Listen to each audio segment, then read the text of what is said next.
Good evening बच्चों, आज अपन start करने जा रहे हैं नीट 2021 के पेपर का वीडियो सॉल्यूशन। ठीक है, तो नीट 2021 में जो भी क्वेश्चंस आए हुए हैं उनका इंग्लिश वर्जन यहां पे आपके सामने है और अपन एक एक क्वेश्चन को समझ के उसके आंसर को जानने की कोशिश करेंगे। ठीक है, तो हम स्टार्ट करते हैं from question number 101। Okay, and the question is match list first with list second. Okay, आपके सामने दो लिस्ट है, यहां पे एक है लिस्ट फर्स्ट और लिस्ट सेकेंड। एक लिस्ट फर्स्ट में आप देखिए कुछ टर्म्स लिखी हुई हैं, A protoplasm fusion, B plant tissue culture, C meristem culture and D micro propagation. तो यहां पे आप देख सकते हैं कि ये जो टर्म्स हैं ये बेसिकली किससे रिलेटेड है, हम सब समझ रहे हैं ये टिश्यू कल्चर वाले एस्पेक्ट से रिलेटेड है और इनको मैच करना है इस वाली साइड से। तो यहां पे हम एक एक को उठाते हैं। देखिए, सबसे पहले हम बात करते हैं प्रोटोप्लास्ट फ्यूजन। प्रोटोप्लास्ट फ्यूजन अगर आपको याद हो तो एनसीईआरटी में जो स्ट्रेटजीज वाला चैप्टर है उसके लास्ट में साफ साफ एग्जाम्पल दिया हुआ है जिसमें कहा गया है कि पोटैटो और टोमेटो, ये दो जो प्लांट्स हैं इनसे ली गई सेल्स के जब हम इनके सेल वॉल को रिमूव कर देते हैं उसके बाद जो चीज बचती है वो कहलाता है प्रोटोप्लास्ट। और इन दोनों के फ्यूजन से यहां पर एक सेलुलर हाइब्रिड बनाया गया जिसका नाम था पोमेटो।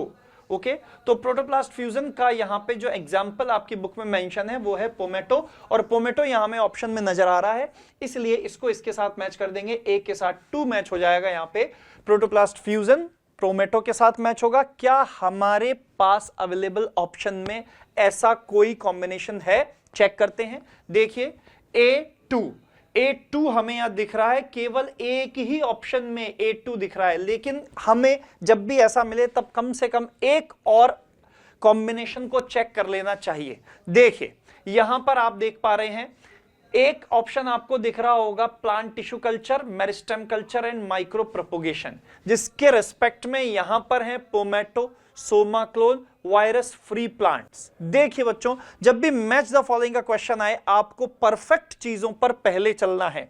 कई बार ऐसा होता है कि एक टर्म एक से ज्यादा ऑप्शंस के साथ मैच हो जाती है। यहां पर आपको दिख रहा होगा virus free plants. Virus free plant obtain करने का जो सबसे बेस्ट तरीका होता है वो होता है बच्चों शूट एपिकल मेरिस्टेम कल्चर। तो शूट एपिकल मेरिस्टेम तो यहां नहीं लिखा, लेकिन मेरिस्टेम कल्चर यहां लिखा है, यानी आप सी को 4 के साथ मैच कर सकते हैं। तो सी को 4 के साथ मैच करने के बाद अपना ऑप्शन छांटिए। आप देखिए क्या यहां पर सी 4 के साथ मैच है, फोर्थ में बिल्कुल सी भी 4 के साथ मैच है, तो इसका मतलब ये कंफर्म आंसर है। वैसे आप बाकियों को भी मैच करके देख सकते हो। देखिए यहां प्लांट टिश्यू कल्चर और माइक्रो प्रोपोगेशन दो टर्म आपके सामने रह गई।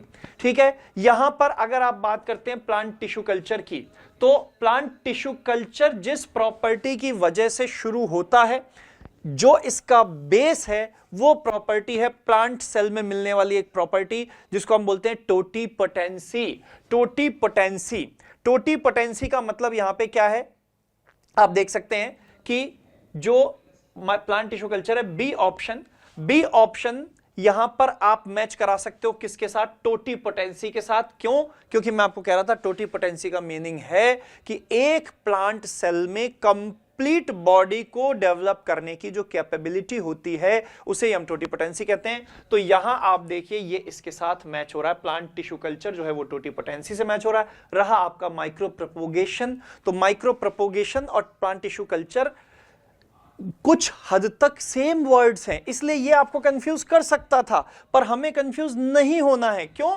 क्योंकि देखिए प्रोटोप्लास्ट फ्यूजन ने और मेरिस्टेम कल्चर ने हमारे क्वेश्चन को बिल्कुल क्लियर कर दिया। तो कई बार जब आपको ऐसी कंफ्यूजिंग टर्म्स मिल जाएं तो आप एग्जैक्ट ऑप्शंस पे जाइए, वहां से आपको सही आंसर मिल जाएगा। ठीक है, अच्छा क्वेश्चन था ये। यहां पे कई बार स्टूडेंट इस बात पे कंफ्यूज हो जाते हैं कि प्लांट टिश्यू कल्चर को हम टोटीपोटेंसी से मैच करें या सोमा क्लोन से मैच करें। सोमा क्लोन का मतलब मैं आपको बता दूं कि जब भी हम कोई भी टिश्यू कल्चर प्रोसेस करते हैं, जितने भी ऑफस्प्रिंग हमें यहां मिलते हैं वो सब एक दूसरे से सिमिलर होते हैं। सोमैटिक फॉर्म में वो बिल्कुल एग्जैक्टली एक दूसरे की कॉपी होते हैं, उन्हें सोमा क्लोन कहा जाता है। तो ये टर्म्स जो थी ये प्लांट टिश्यू कल्चर और माइक्रो प्रोपोगेशन दोनों में यूज हो सकती थी, लेकिन हमारे फोर्थ ऑप्शन ने इस बात को क्लियर कर दिया कि यहां पर जो प्रोटोप्लास्ट फ्यूजन है वो पोमेटो से मैच है और जो मेरिस्टेम कल्चर है वो वायरस फ्री प्लांट से मैच होगा, इसलिए आंसर आपका फोर्थ जाएगा और किसी ऑप्शन में यहां कंफ्यूज होने की बिल्कुल भी जरूरत नहीं है। Okay, so for this question answer number is 4। ठीक है, अपन ने इसको इलेबोरेट किया है। वैसे जब आप एग्जाम में अटेम्प्ट करेंगे तो सीधा देखेंगे प्रोटोप्लास्ट फ्यूजन आपको पोमेटो नजर आएगा, मेरिस्टेम कल्चर आपको वायरस फ्री प्लांट नजर आएंगे और इसी से आपका क्वेश्चन सॉल्व हो जाएगा। और वैसे तो ये फर्स्ट ऑप्शन से ही सॉल्व हो गया था। इतना टाइम लेके मैंने इसको इसलिए बताया ताकि आप समझ जाएं कि क्वेश्चन को शॉर्टेस्ट पॉसिबल टाइम में अटेम्प्ट करने का तरीका क्या होता है। ओके, चलिए आगे बढ़ते हैं। नेक्स्ट क्वेश्चन आपके सामने आया, the term used for transfer of pollen grains from anther of one plant to stigma of a different plant which during pollination brings genetically different type of pollen grain to stigma is। यानी यहां एक term के बारे में आपसे पूछा गया है कि वो which term is used when pollen grain from anther of one plant is transferred to a stigma of different plant। यानी आपको समझना चाहिए आपको कौन सी टर्म यूज करनी है। ये ट्रांसफर है बच्चों, ये थोड़ा सा मिसप्रिंट हो गया है, कोई बात नहीं। तो आपको यहां ध्यान रखना है कि हमें उस टर्म को ढूंढना है जो पॉलन ग्रेन के ट्रांसफर को समझाएगी। और पॉलन ग्रेन के ट्रांसफर को समझाने से मतलब है हमें कोई पॉलिनेशन से रिलेटेड टर्म ढूंढनी है। तो सबसे पहली बात तो चेस्मोगेमी, ये फ्लावर के ओपनिंग होने से रिलेटेड टर्म है, इसका कोई मतलब नहीं है। क्लिस्टोगेमी ये उन फ्लावर्स के लिए यूज होती है जो कि कभी ओपन नहीं होते, इसकी भी कोई जरूरत नहीं है। अब हमारे पास दो टर्म है, जीनोगेमी एंड जिटोनोगेमी। ये दोनों पॉलिनेशन से रिलेटेड टर्म्स हैं और दोनों ही एक टाइप के क्रॉस पॉलिनेशन को शो करती हैं। लेकिन यहां पूछा क्या गया है, यहां पूछा गया है कि anther of one plant to stigma of a different plant, पूरी तरह से डिफरेंट प्लांट पे भेजा गया है, वो भी किस तरीके से, जिसकी वजह से पॉलन ग्रेन कैसे मिलेंगे, जेनेटिकली डिफरेंट टाइप। तो genetically different type pollen grain है प्लस दूसरे प्लांट पर जा रहे हैं, इसका मतलब ये कंप्लीटली क्रॉस पॉलिनेशन है, जिसके लिए एग्जैक्ट टर्म होती है बच्चों जीनोगेमी। यहां पे एक और टर्म इस्तेमाल की गई है जिटोनोगेमी। जिटोनोगेमी का मतलब आप सब समझते हो, जब यहां पे फ्लावर, एक फ्लावर से पॉलन ग्रेन निकल के उसी प्लांट के दूसरे फ्लावर पर जाते हैं, पर वो जेनेटिकली डिफरेंट नहीं होते हैं क्योंकि वो सेम प्लांट से बिलोंग करते हैं और इसीलिए वो क्या होते हैं, जेनेटिकली आइडेंटिकल होते हैं। पर क्वेश्चन में हमसे क्या पूछा गया है, क्वेश्चन में हमसे पूछा गया different type of pollen grain, genetically different type of pollen grain. Okay, so the right answer will B third, the xenogamy. Okay, that's it. ये देखिए एक और आपके पास लिस्ट आई, अच्छा पेपर था ये वाला 2021 का, और आप इसमें देखेंगे कि बहुत सारे मैच द फॉलोइंग के क्वेश्चंस हैं, बहुत सारे स्टेटमेंट के क्वेश्चन हैं, थोड़े से एनालिटिकल क्वेश्चन हैं। यहां भी ध्यान दीजिए, आपको दो लिस्ट मैच करनी है again and choose the correct answer from the options given below. Okay, and your terms are cohesion, adhesion, surface tension and guttation. ये चार टर्म्स है, हमें समझ में आ रहा है साफ साफ कि ये टर्म्स रिलेटेड है हमारे ट्रांसपोर्ट वाले चैप्टर से। ठीक है, अब इसके अंदर देखिए, सबसे पहले हम बात करते हैं कोहेशन। कोहेशन का मतलब हम क्या समझते हैं, कोहेशन का मतलब होता है कि किसी सेम जो सब्सटेंस है उसी के पार्टिकल्स के बीच में लगने वाला अट्रैक्शन फोर्स। ओके, तो कोहेशन को यहां डिनोट करने वाला कोई आपको ऑप्शन लगता है क्या, more attraction in liquid phase, mutual attraction among water molecules. देखिए ये थोड़ा सा लग रहा है क्योंकि वाटर मॉलिक्यूल की बात कर रहा है और उन्हीं के बीच में म्यूचुअल अट्रैक्शन की बात कर रहा है, तो कोहेशन को हम मैच कर देते हैं सेकंड से एक बार के लिए। ठीक है, क्या हमारे पास ऐसा कोई ऑप्शन है जिसमें ए सेकंड से मैच है? देखिए दो ऑप्शन है, इसलिए हमें और फर्दर चेक करना चाहिए। ठीक है, नेक्स्ट इज एडहेशन। देखिए एडहेशन और कोहेशन की बात स्पेशली हमारे चैप्टर में कहां की गई है, यह बात की गई है जब हमने एसेंट ऑफ सैप को समझने की कोशिश की, ट्रांसपोर्ट इन प्लांट वाले चैप्टर में, जब हमने जाइलम से होकर देखा कि वाटर का मूवमेंट, अपवर्ड मूवमेंट कैसे होता है, तो यहां पर एक थ्योरी आती है डिक्सन एंड जॉली का ट्रांसपायरेशन पुल कोहेशन थ्योरी, जिसमें कहा गया है कि जाइलम में वाटर कॉलम मेंटेन होता है और उसको मेंटेन करने में दो तरह के फोर्स हेल्प करते हैं, एक कोहेशन और एक एडहेशन। तो वो जो कोहेशन फोर्स होता है ये तो आपस में वाटर मॉलिक्यूल्स के बीच में लगता है, लेकिन जो एडहेशन फोर्स होता है वो वाटर का किसके साथ लगता है, वो वाटर का लगता है उसके चारों ओर प्रेजेंट जो भी वॉल हैं उनके अंदर जो पोलर मटेरियल है उनके साथ लगता है, वो जो पोलर सरफेस है उनके साथ लगता है। तो जो एडहेशन फोर्स है, क्या उसके लिए हमारे पास कोई ऑप्शन नजर आ रहा है? देखिए यहां पे साफ साफ लिखा हुआ है अट्रैक्शन टुवर्ड्स पोलर सरफेसेस, तो आप इसको इसके साथ मैच कर सकते हैं, अट्रैक्शन टुवर्ड्स पोलर सरफेसेस। इसके अलावा और भी आगे जाना चाहें तो आपके पास सरफेस टेंशन है और गटेशन है। गटेशन आपको पता है एक टाइप का लॉस होता है लीफ से वाटर ड्रॉपलेट की फॉर्म में। क्या ऐसा कोई ऑप्शन है? ये देखिए वाटर लॉस लिखा हुआ है इन लिक्विड फेज, यहां पे लिखा हुआ है। अब रह गया आपके पास क्या? सरफेस टेंशन, जिसके लिखा है more attraction in liquid phase. आपको अच्छी तरह मालूम होना चाहिए कि वाटर जो सब्सटेंस है, वाटर जो कंपाउंड है, उसके अंदर लिक्विड फेज के अंदर मोर अट्रैक्शन शो होता है, ठीक है, in comparison to gaseous phase. ये भी साफ साफ लाइन एनसीईआरटी में लिखी हुई है, तो बिल्कुल साफ मैचिंग यहां पे पॉसिबल है। सरफेस टेंशन को आप मैच कर दो मोर अट्रैक्शन लिक्विड फेज से और गटेशन को आप मैच कर दो water loss and liquid phase से। तो इस वजह से हमारा आंसर हो जाता है A2। देखिए A2 दो जगह है, उसके बाद B4। तो A2 के साथ B4 कहां है? A2 के साथ B4 थर्ड ऑप्शन में। आंसर हमारा थर्ड क्लियर हो गया, ठीक है। तो एक एक यहां पे वर्ड और उससे रिलेटेड एक एक जो आपका स्टेटमेंट है उसको आप बहुत प्रॉपरली मैच कर सकते हैं। और एक्सप्लेनेशन में भले ही टाइम लगता हो, लेकिन जब आप इस क्वेश्चन को अटेम्प्ट करेंगे तो बिल्कुल भी टाइम नहीं लगेगा। ओके ओके, देखिए very simple question once again. A typical angiosperm embryo sac at maturity is. ये इज की जगह हैज हो सकता है। कुल मिला के बात यह है कि ये पूछ रहा है कि एक जो एंजियोस्पर्म का एम्ब्रियो सैक है, एम्ब्रियो सैक क्या होता है? एम्ब्रियो सैक वहां पे उसके फीमेल गैमेटोफाइट को रिप्रेजेंट करता है। और हम सब जानते हैं कि ओव्यूल के अंदर डेवलप होने वाली इस स्ट्रक्चर में आप सबको पता है कि एक साइड पर एग होता है जिसके साथ 2 सिनर्जिड्स होती हैं। इसी तरह अपोजिट साइड में 3 एंटीपोडल सेल्स होती हैं और बीच में यहाँ पे पोलर न्यूक्लियाई जो कलेक्ट हो जाते हैं, सेकेंडरी न्यूक्लियस स्ट्रक्चर बनाते हैं। इस पूरी स्ट्रक्चर में हम क्या कहते हैं कि यहाँ पे 3 और 3 6 तो आपके पास ये न्यूक्लियस हो गया और 2 न्यूक्लियस ये, यानी 8 तो यहाँ पे न्यूक्लियस होते हैं। और चूंकि इसे एक सेंट्रल सेल के अंदर माना जाता है इसलिए 7 सेल्ड स्ट्रक्चर होती है। तो इसका आंसर होता है 7 सेल्ड 8 न्यूक्लिएटेड। तो 7 सेल्ड 8 न्यूक्लिएटेड जो एम्ब्रियो सैक है वो यहाँ पे इस ऑप्शन में दिख रहा है आपको, उल्टा लिखा हुआ है 8 न्यूक्लिएट एंड 7 सेल्ड। ओके, तो ये बहुत ही सिंपल क्वेश्चन था लेकिन गलत हो सकता है। आपको 7 सेल्ड 8 न्यूक्लिएटेड की आदत हो और आपको 7 8 का ऑप्शन देख के करें, इसकी बजाय चेक भी कीजिएगा कि 7 के साथ सेल्ड आना चाहिए और 8 के साथ न्यूक्लिएटेड आना चाहिए। ओके, यही इसमें ध्यान रखने वाली बात है। तो ये आपका typical angiosperm embryo sac maturity पर शो करता है। ओके, तो ये क्वेश्चन बहुत इजी था। Next is the amensalism. Amensalism ecology की टर्म है, आपको अच्छे से पता है। और इसके अंदर आपको क्या देखना है, ये एक टाइप की पॉपुलेशन इंटरेक्शन है एमेंसेलिज्म, ठीक है।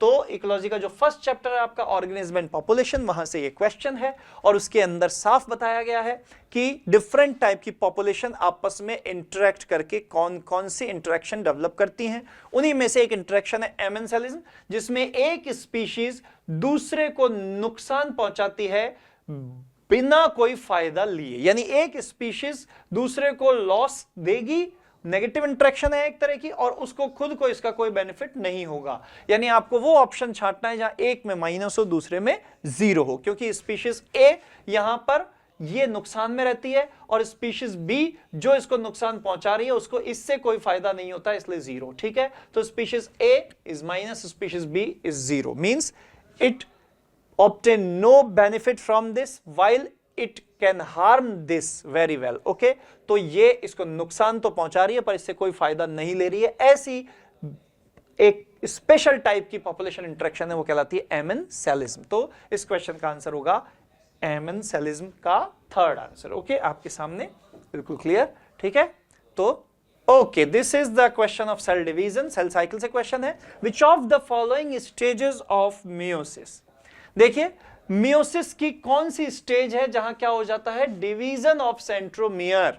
तो डिवीजन ऑफ सेंट्रोमियर कब होगा? डिवीजन ऑफ सेंट्रोमियर तब होगा जब आपके एक ही क्रोमोसोम की 2 जो क्रोमेटिड्स हैं वो सेंट्रोमियर पे अटैच रहेंगे। उसके लिए इन दोनों को दोनों साइड स्पिंडल फाइबर से अटैच होना पड़ता है और बीच में से इसकी स्प्लिटिंग होती है। स्प्लिटिंग वाला काम जब हम माइटोसिस की बात करते हैं तो एनाफेज में होता है, लेकिन जब हम मियोसिस की बात करते हैं तो ये splitting from centromere anaphase second में होती है, यानी मियोसिस सेकंड की एनाफेज फेज में होती है, ठीक है। तो इसलिए यहां पे आंसर क्या हो जाएगा आपका, anaphase second. It is very simple question, direct question है। आपने सेल डिवीजन की फेज पढ़ी है, आपको देखते ही ध्यान आ जाएगा कि ये एनाफेज का मामला है, और माइटोसिस होता तो सिंपल एनाफेज होता, मियोसिस होता है तो मियोसिस सेकंड के दौरान ये स्प्लिटिंग होती है, क्योंकि आपको पता है meiosis first is a reductional division, जिसमें जो होमोलॉगस पेयर हैं उनके क्रोमोसोम सेपरेट होते हैं, पर एक क्रोमोसोम की दोनों सेंट्रोमियर स्प्लिट नहीं होती फर्स्ट में। कब होती है? सेकंड में होती है। ओके, तो द आंसर विल बी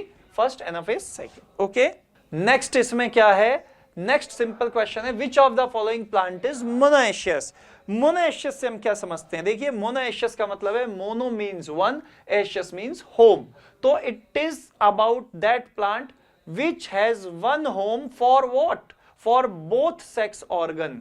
यानी आपको ऐसा प्लांट ढूंढना है जिसके अंदर एक ही बॉडी में दोनों तरह के सेक्स ऑर्गन, यानी male sex organ and female sex organ दोनों प्रेजेंट हो सिंगल बॉडी में। ठीक है, तो उसके लिए जब आप ऑप्शंस पे जाएंगे तो मार्केंशिया आपको याद होगा, ये ब्रायोफाइट है, लिवरवर्ट है, बाकायदा दो थैलस देखे थे आपने, एक पर एंथ्रीडियम था, दूसरे पर आर्किगोनियम थी, एंथ्रीडियो4 और आर्किगोनियो4 की हेल्प से लगे हुए थे। डायग्राम आपके दिमाग में आ जाएगा। साइकस पर आप जाएंगे, ये साइकस है बच्चों, ये मिसप्रिंट हुआ है। साइकस पर आप जाएंगे, जिम्नोस्पर्म के अंदर साइकस में दो डिफरेंट प्लांट होते हैं। आपको पता है फीमेल प्लांट केवल मेगास्पोरोफिल रखती हैं, जबकि मेल प्लांट यहाँ पे मेल कोन्स भी रखते हैं। ठीक है, इसी तरह पपाया को आप देखेंगे, पपाया में भी मेल और फीमेल सेपरेट प्लांट पे मिलते हैं। बाकायदा आपके sexual reproduction and flowering plant वाले चैप्टर में ये एग्जाम्पल दिया हुआ है। फिर आता है आपका कारा, रिप्रोडक्शन इन ऑर्गेनिज्म वाले चैप्टर में इस कारा का एक डायग्राम दिया हुआ है, और उस डायग्राम को आप देखेंगे तो आप पाएंगे कि इसी की एक ब्रांच में अप साइड आपको शो कर रखा है यहां पर फीमेल रिप्रोडक्टिव ऑर्गन ओगोनियम, और डाउन साइड यहां पे शो कर रखा है इनका मेल रिप्रोडक्टिव ऑर्गन, इसको अपन ग्लोब्यूल और इसको न्यूस्यूल भी बोल देते हैं। इस डायग्राम में साफ साफ शो कर रखा है कि कारा के अंदर एक ही प्लांट पर दोनों सेक्स ऑर्गन प्रेजेंट होते हैं। तो इसका ऑप्शन आंसर क्या होना चाहिए? इसका आंसर होना चाहिए मोनोएशियस प्लांट का कारा। ठीक है, तो answer 4 will be the best answer. Okay, next question photo periodism का है, प्लांट फिजियोलॉजी से दिख रहा है ये क्वेश्चन अपने को। चलिए डिस्कस करते हैं, बहुत ही इजी क्वेश्चन है ये। Site of perception of light in plants during photo periodism. Photo periodism एक एक्टिविटी, वेरी इंपॉर्टेंट एक्टिविटी है, जिसमें लाइट की ड्यूरेशन का परसेप्शन प्लांट ऑर्गन लेते हैं, और इस लाइट ड्यूरेशन पर एक उनका बहुत ही इंपॉर्टेंट फंक्शन डिपेंड करता है जिसे हम बोलते हैं फ्लावरिंग। ठीक है, तो लाइट की डिफरेंट ड्यूरेशन पर के हिसाब से प्लांट में फ्लावरिंग इंड्यूस होती है। कुछ प्लांट इस बिहाफ पे शॉर्ट डे होते हैं, कुछ प्लांट इस बिहाफ पे लॉन्ग डे प्लांट माने जाते हैं। तो ये जो फोटो पीरियोडिज्म का परसेप्शन है, यानी फोटो पीरियोडिज्म होने के लिए जो लाइट का परसेप्शन है, उसको प्लांट कौन से ऑर्गन से रिसीव करता है, ये पूछ रहा है question. The site of perception of light in plants during photo periodism. तो फोटो पीरियोडिज्म के दौरान लाइट का वो परसेप्शन रिसीव करने वाले ऑर्गन होते हैं बच्चों लीफ। बहुत ही अच्छे से हमने पढ़ा था कि लीफ ही यहां पे परसेप्टिव ऑर्गन्स हैं। लीफ के अंदर ही अपन वो सारे चेंजेस कंसीडर करते हैं जिनकी वजह से फ्लावरिंग इंड्यूस होती है, जिसमें फाइटोक्रोम का रोल मैंने आपको बताया था। ठीक है, तो यहां पर डायरेक्ट आंसर हो जाएगा आपका लीफ, क्योंकि site of perception for light during photo periodic, photo periodic induction के लिए लाइट का जो स्टिमुलस है उसको रिसीव करने वाले प्लांट ऑर्गन होते हैं बच्चों लीव्स, प्लांट की पत्तियां। ओके, तो it is very simple question. Next one is the secondary metabolite, यहां पे मेंशन किया हुआ है। सेकेंडरी मेटाबोलाइट बच्चों वैसे बायोमोलिक्यूल का मामला है, तो बायोमोलिक्यूल जूलॉजी में आप पढ़ते ही हो, तो उसके अंदर आपको साफ साफ इसका आंसर मिल जाएगा। वैसे इजी क्वेश्चन है, ठीक है, क्योंकि ये सारे आपको दिख रहे हैं, विनब्लास्टिन, कुर्कुमिन, रबर, मॉर्फिन, ये सारे आपके सेकेंडरी मेटाबोलाइट टाइप के प्रोडक्ट हैं, और जो आपका अमीनो एसिड है ये प्राइमरी मेटाबोलाइट्स हैं। तो डायरेक्ट आंसर है, वैसे ये डिस्कस भी हो चुका है। Okay, just a minute. The next question is, in the equation GPP minus R is equal to NPP, R represents, बहुत ही सिंपल सी इक्वेशन है ये आपको इकोसिस्टम के फंक्शन से पूछा गया मामला है। क्या कहता है ये आपको कह रहा है कि एक इक्वेशन आपको दी गई है GPP, GPP stands for gross primary productivity. Okay, और इस ग्रॉस प्राइमरी प्रोडक्टिविटी में से एक चीज माइनस कर दी गई जिसे आर बोला गया, तब जाके आपको नेट मिलती है प्राइमरी प्रोडक्टिविटी। तो देखिए यहां पे प्रोडक्टिविटी क्या होती है हम सब जानते हैं बच्चों, प्लांट किसी भी यूनिट टाइम में और यूनिट एरिया में जो भी बायोमास यहां पे स्टोर करते हैं या एनर्जी फिक्स करते हैं उसे प्रोडक्टिविटी बोला जाता है। जो टोटल इंसिडेंट लाइट के इफेक्ट से, यानी जितनी भी लाइट प्लांट पे गिरी उसमें से प्लांट ने जितनी अपनी बॉडी में फिक्स की उसके इफेक्ट से जो बायोमास डेवलप होता है वो कहलाता है ग्रॉस। और उसके बाद प्लांट खुद भी तो ग्रोथ करेगा, और प्लांट खुद भी ग्रोथ करेगा तो उसकी सेल्स के अंदर भी मेटाबॉलिज्म चलेगी, उसकी सेल्स में जो मेटाबॉलिज्म चलेगी वो उसके खुद के लॉसेस में काउंट होगा, जिन्हें हम यूजुअली रेस्पिरेटरी लॉसेस बोल देते हैं। तो प्लांट के रेस्पिरेटरी लॉसेस जब हम ग्रॉस प्राइमरी प्रोडक्टिविटी में से माइनस करेंगे तब फिर डेवलप होती है net primary productivity. So this R term stands for what? This R stands for respiratory loss. और यही हमारा क्वेश्चन पूछा गया था कि दिस आर रिप्रेजेंट्स, तो यहां एनवायरमेंट फैक्टर का कोई मतलब नहीं है, respiration loss is the right answer. Radiant energy का कोई मतलब नहीं है, रिटार्डेशन फैक्टर जैसी कोई चीज यहां पर नहीं होती। ये प्लांट के अंदर प्रोडक्टिविटी से रिलेटेड मामला है। प्रोडक्टिविटी इकोसिस्टम का एक फंक्शन होता है जिसमें आपको पता है जो total energy plant body store करती है या जो टोटल बायोमास वो डेवलप करती है वो तो आता है ग्रॉस, और उसके बाद नेक्स्ट ट्रॉफिक लेवल पे देने के लिए उसके पास जो बचता है वो आता है नेट। लेकिन उसके बीच में जो खर्च होता है वो खर्चा कहां जाएगा? वो खर्चा जाएगा रेस्पिरेटरी लॉसेस में। ओके, तो R stands for what? R stands for respiratory losses. So very easy question was this. Okay, यहां पे बहुत ही एक अच्छा क्वेश्चन है, सिंपल है भले ही पर अच्छा क्वेश्चन है। देखिए क्या कहना चाह रहा है ये question. Plants follow different pathways in response to environment of phase of life to form different kinds of, ये दो बातें थी यहां पे, प्रॉपर तरीके से मिक्स नहीं किया। Plant follow different pathways in response to environment and in response to phase of life, या तो एनवायरमेंट के रेस्पॉन्स में या लाइफ साइकिल की किसी फेज के रेस्पॉन्स में कई बार प्लांट अलग अलग पाथवे फॉलो करते हैं और उससे क्या डेवलप करते हैं? उससे डेवलप करते हैं डिफरेंट काइंड ऑफ स्ट्रक्चर। ये जो प्लांट की एबिलिटी है ये क्या कहलाती है? ये बहुत ही अच्छा क्वेश्चन है लेकिन सिंपल है बहुत ज्यादा, क्योंकि प्लांट ग्रोथ वाले चैप्टर में आप इस बात को पढ़ते हैं, वहां पर इसके बारे में बता रखा है कि प्लांट में, कुछ प्लांट में, सभी में नहीं, कुछ प्लांट में ऐसा देखा जाता है कि लाइफ साइकिल की डिफरेंट फेज में या फिर डिफरेंट टाइप के एनवायरनमेंट में आने पर वो दो डिफरेंट तरह की स्ट्रक्चर शो करते हैं। जैसे आप सबने देखा होगा कोरिएंडर, धनिये का पौधा आप सबने देखा होगा, आपने देखा होगा। तो आप देखो कोरिएंडर में क्या देखते हैं अपन, कोरिएंडर में आप देखो यंग स्टेज में जो लीव्स होती हैं उनके अंदर डाइसेक्शन अलग होते हैं और जब वो मैच्योर हो जाती हैं तब वो डाइसेक्शन अलग तरीके से नजर आते हैं। यानी धनिये की बिल्कुल यंग लीव्स को जब हम देखते हैं तो वो डिफरेंट टाइप की दिखती हैं और जब हम मैच्योर फॉर्म में देखते हैं तो वो डिफरेंट टाइप की दिखती हैं। ये चीज कहलाती है, एक्चुअल में इसका पूरा नाम है फिनोटाइपिक प्लास्टिसिटी। क्या बोलते हैं इसको? Phenotypic plasticity. पर यहां पे फिनोटाइप वर्ड यूज नहीं किया गया क्योंकि स्ट्रक्चर वर्ड इसने ऑलरेडी यूज कर दिया है। ठीक है, तो जो दिखने वाला जो अपीयरेंस है उसी को फिनोटाइप बोला जाता है। तो फिनोटाइपिक तो यहां मेंशन नहीं है पर प्लास्टिसिटी यहां मेंशन है।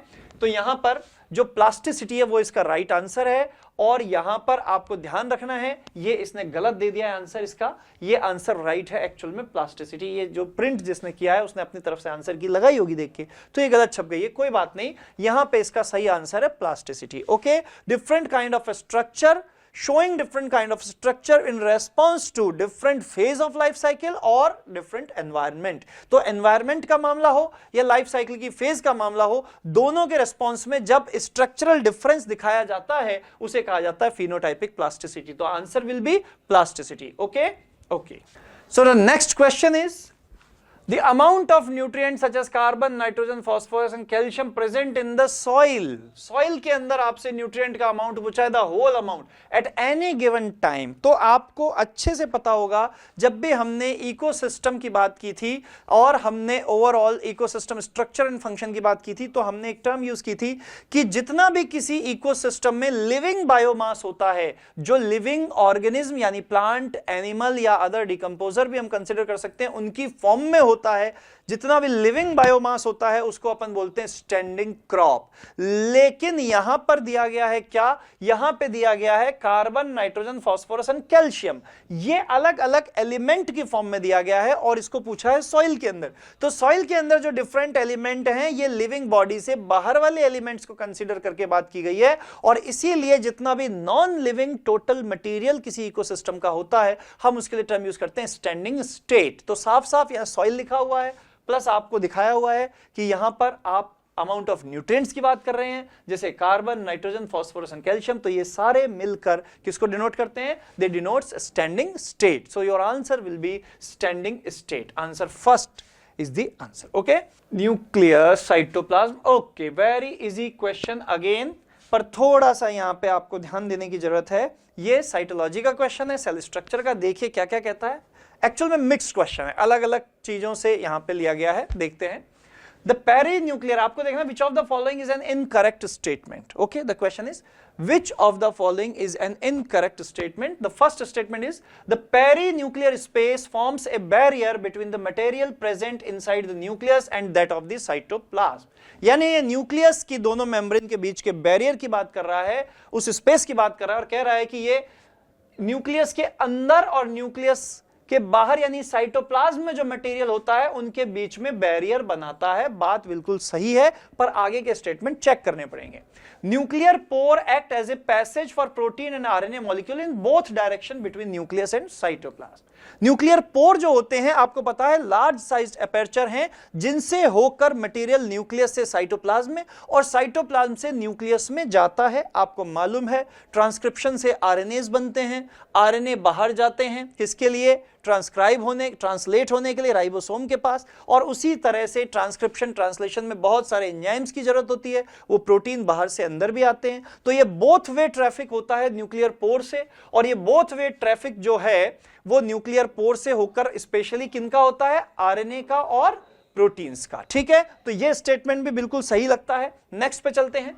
Mature sieve tube elements possess a conspicuous nucleus and usual cytoplasmic organelles. देखिए एक बहुत ही इंपॉर्टेंट बात, mature sieve tube element, mature sieve tube element famous हैं। किस बात के लिए फेमस, सीव ट्यूब एलिमेंट यूज किया गया है, यानी आप एंजियोस्पर्म की बात कर रहे हैं, और उसके अंदर फेमस है सीव ट्यूब एलिमेंट किस बात के लिए, ई न्यूक्लिएटेड होने के लिए। मैच्योर सीव सेल्स में न्यूक्लियस नहीं होता, और ये साफ साफ क्या कह रहा है, mature sieve tube element possess a conspicuous nucleus. ये तो कह रहा है कि बहुत बड़ा न्यूक्लियस वहां पे अवेलेबल होता है, बहुत ही साफ साफ दिखने वाला न्यूक्लियस मैच्योर सीव ट्यूब में अवेलेबल होता है। क्या ये बात सही है? बिल्कुल नहीं, ये बिल्कुल सबसे बड़ा झूठ अपने सामने दिख गया इसी ऑप्शन में, और इससे साफ पता चल गया कि यही इनकरेक्ट स्टेटमेंट होगा। आप चाहो तो लास्ट वाला चेक कर सकते हो।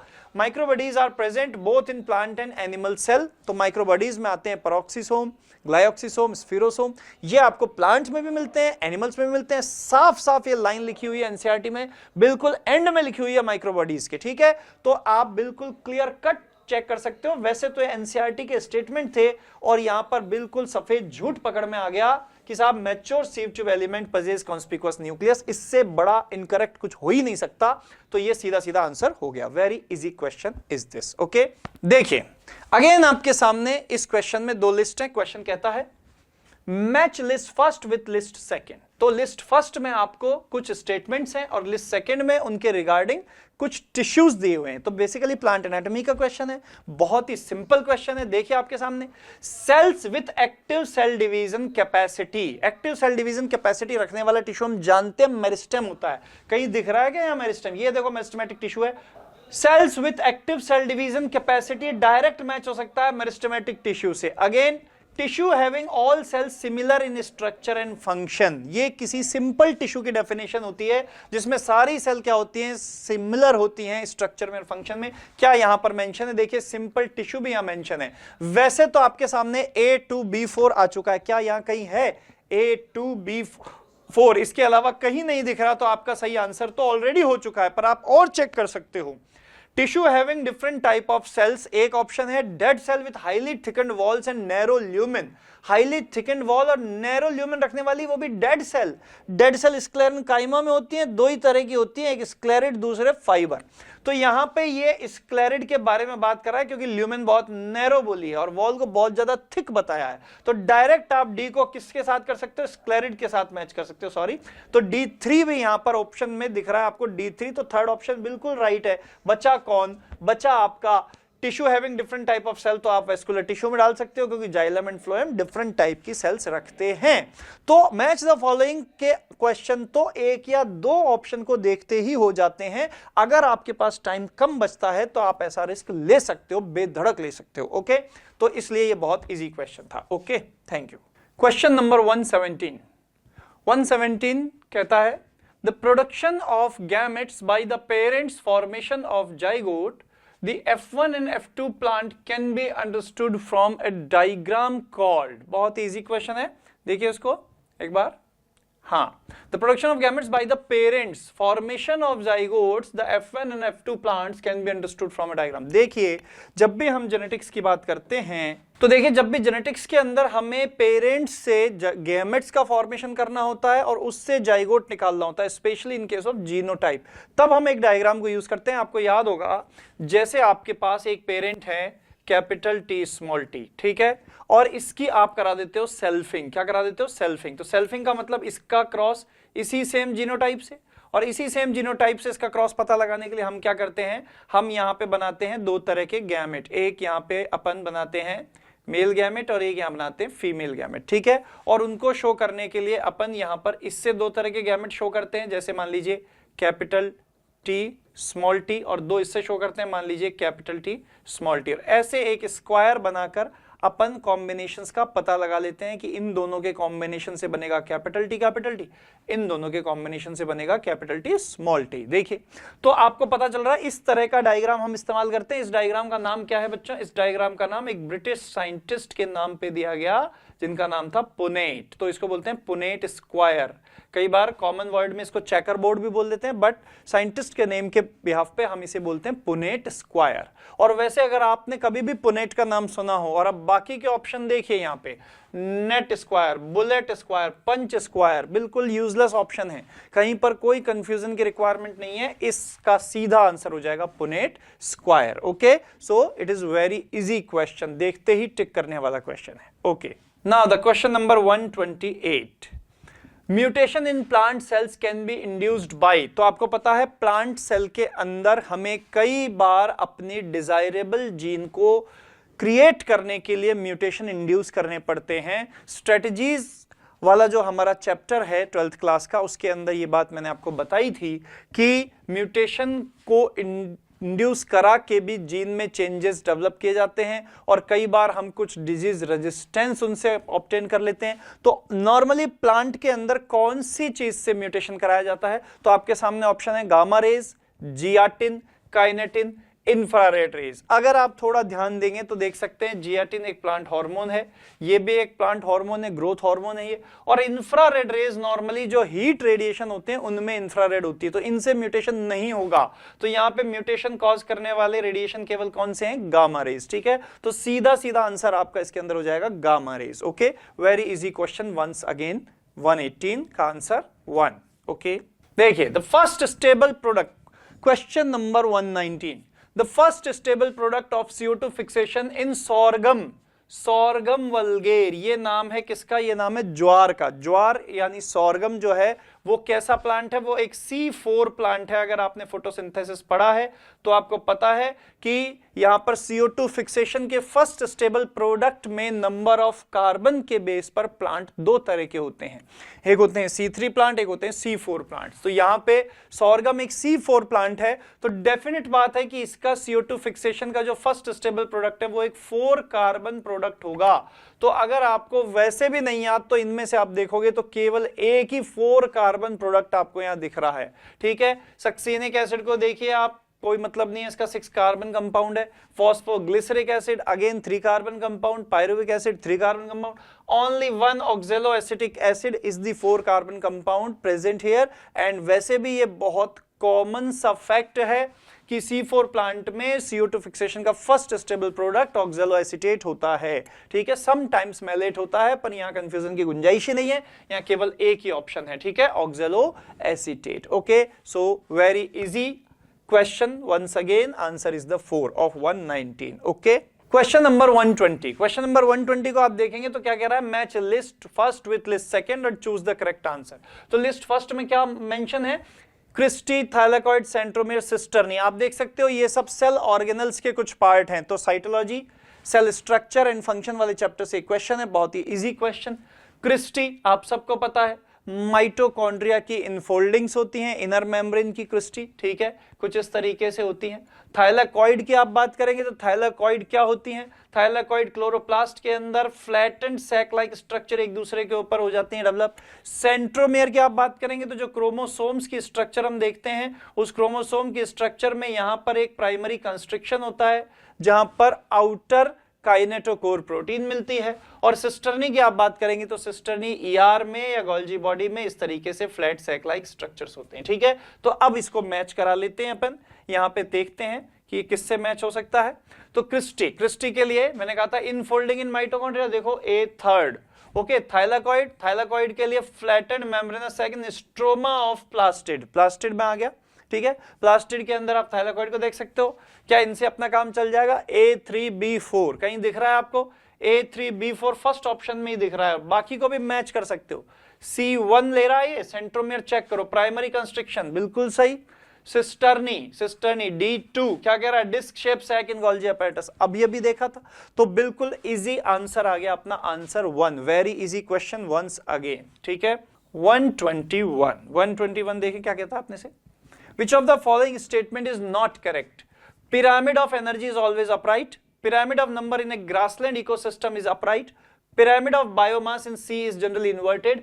Pyramid of biomass in sea is generally upright. Pyramid की बात हो रही है, ये इकोलॉजिकल पिरामिड है. इकोसिस्टम में चार्ल्स एल्टन की हाइपोथेसिस पर बेस्ड मामला है, जहां पर उसने इकोसिस्टम के कुछ चीजों को अलग अलग, जैसे कि एनर्जी, नंबर ऑफ इंडिविजुअल्स या बायोमास, इनको अरेंज किया था डिफरेंट ट्रॉफिक लेवल पे. तो ट्रॉफिक लेवल सबसे नीचे होता है प्रोड्यूसर, आप सबको पता है. प्रोड्यूसर के बाद आते हैं आपके primary consumer, then secondary, then tertiary. तो अगर कोई भी पिरामिड ऐसा होगा जिसमें प्रोड्यूसर में अमाउंट ज्यादा होगा, उसके बाद ग्रेजुअल ट्रॉफिक लेवल्स में उस चीज का अमाउंट घटता जाएगा, तो यह पिरामिड होगा अपराइट. और अगर इसी का इन्वर्टेड सिस्टम हो जाए कि साहब प्रोड्यूसर के पास तो चीज हो कम अमाउंट में और टॉप कंज्यूमर के पास हो जाए ज्यादा अमाउंट में, तो पिरामिड हो जाएगा इनवर्टेड. तो आपको देखना है कि कौन से इकोसिस्टम में किस चीज के पिरामिड की बात हो रही है और आपको नॉट करेक्ट छांटना है. तो अगर आप थोड़ा भी ध्यान दें तो आपको रटने की भी जरूरत नहीं है. यहां तो सिंपल आप देखो कि दो स्टेटमेंट लास्ट के, pyramid of biomass in sea and pyramid of biomass in sea, एक बार कह दिया इन्वर्टेड, एक बार कह दिया अपराइट. बाकी दो के बारे में अब सोचना ही नहीं है. वैसे तो एनर्जी के पिरामिड दुनिया में हमेशा सीधे ही होते हैं. ग्रासलैंड इकोसिस्टम में जाओगे तो सबसे ज्यादा ग्रास का नंबर मिलेगा, तो नंबर के पिरामिड वहां पे आपको अपराइट ही मिलेंगे. इन दो में से ही डिसाइड करना है, क्योंकि एक तो पक्की बात है क्या होगा, इनकरेक्ट होगा. तो pyramid of biomass in sea is generally inverted. Biomass का पिरामिड सी में देखोगे बच्चों, तो सी में प्रोड्यूसर कौन होते हैं, सी के प्रोड्यूसर होते हैं फाइटोप्लैंक्टन. और फाइटोप्लैंक्टन कौन है, या तो डाइटम्स हैं, या साइनोबैक्टीरिया हैं, या कुछ एल्गी हैं. तो इनका बायोमास हमेशा बहुत कम होगा यहां के टॉप कंज्यूमर के कंपैरिजन में. इसलिए हमेशा आपको यहां पर पिरामिड कैसा मिलेगा, सी के अंदर पिरामिड मिलेगा इन्वर्टेड. और सी में जब इन्वर्टेड पिरामिड वाली बात सही है, तो गलत कौन सी हो गई, अपराइट वाली बात. ठीक है, और नॉट करेक्ट का मतलब fourth answer. Okay, very easy question once again. When the centromere is situated in the middle of two equal arms of chromosome, the chromosome is referred as. 122 question कहां से पूछा है, ये एक तरीके से आप मान सकते हो सेल बायोलॉजी का क्वेश्चन है, जहां पे क्रोमोसोम की स्ट्रक्चर में से पूछ लिया. और क्या कहना चाह रहा है, centromere is situated in the middle. अभी हमने एक बार सेंट्रोमियर दिखाई थी, जो प्राइमरी कंस्ट्रक्शन होता है.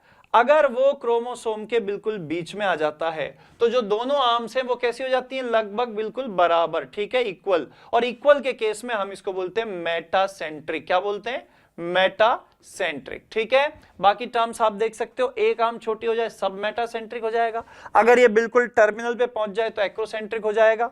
ठीक है, तो अपने को उनसे मतलब ही नहीं है, अपने को तो मतलब है किससे, केवल मेटासेंट्रिक से, जो हमारा क्वेश्चन यहां पे पूछ रहा है हमसे. और आंसर थर्ड बिल्कुल क्लियर आंसर. ओके, तो दोनों आर्म जब इक्वल होती हैं तो वो मेटासेंट्रिक होता है. क्रोमोसोम के आर्म से क्वेश्चन लगातार पूछे जा रहे हैं, बहुत ही सिंपल सा क्वेश्चन होता है. ओके, देखिए genera like Selaginella and Salvinia. Question number 124 क्या कहता है?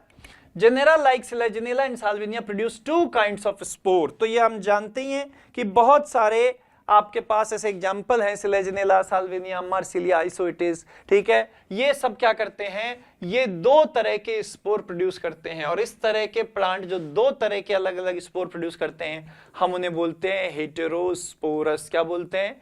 हेटेरोस्पोरस। तो कोई ऑप्शन है अपने सामने यहाँ पे? हेटेरोस्पोरस ये रहा। देखो ये हेटेरोसोरस है, इससे कंफ्यूज नहीं होना, ये अलग चीज है, ठीक है। तो हेटेरोस्पोरस। होमोस्पोरस वो होंगे जो सेम टाइप के स्पोर प्रोड्यूस करेंगे, और जो डिफरेंट टाइप के स्पोर यानी दो अलग अलग तरह के स्पोर प्रोड्यूस करेंगे वो होंगे heterosporous. Answer 2 is the right answer. 124 very easy question.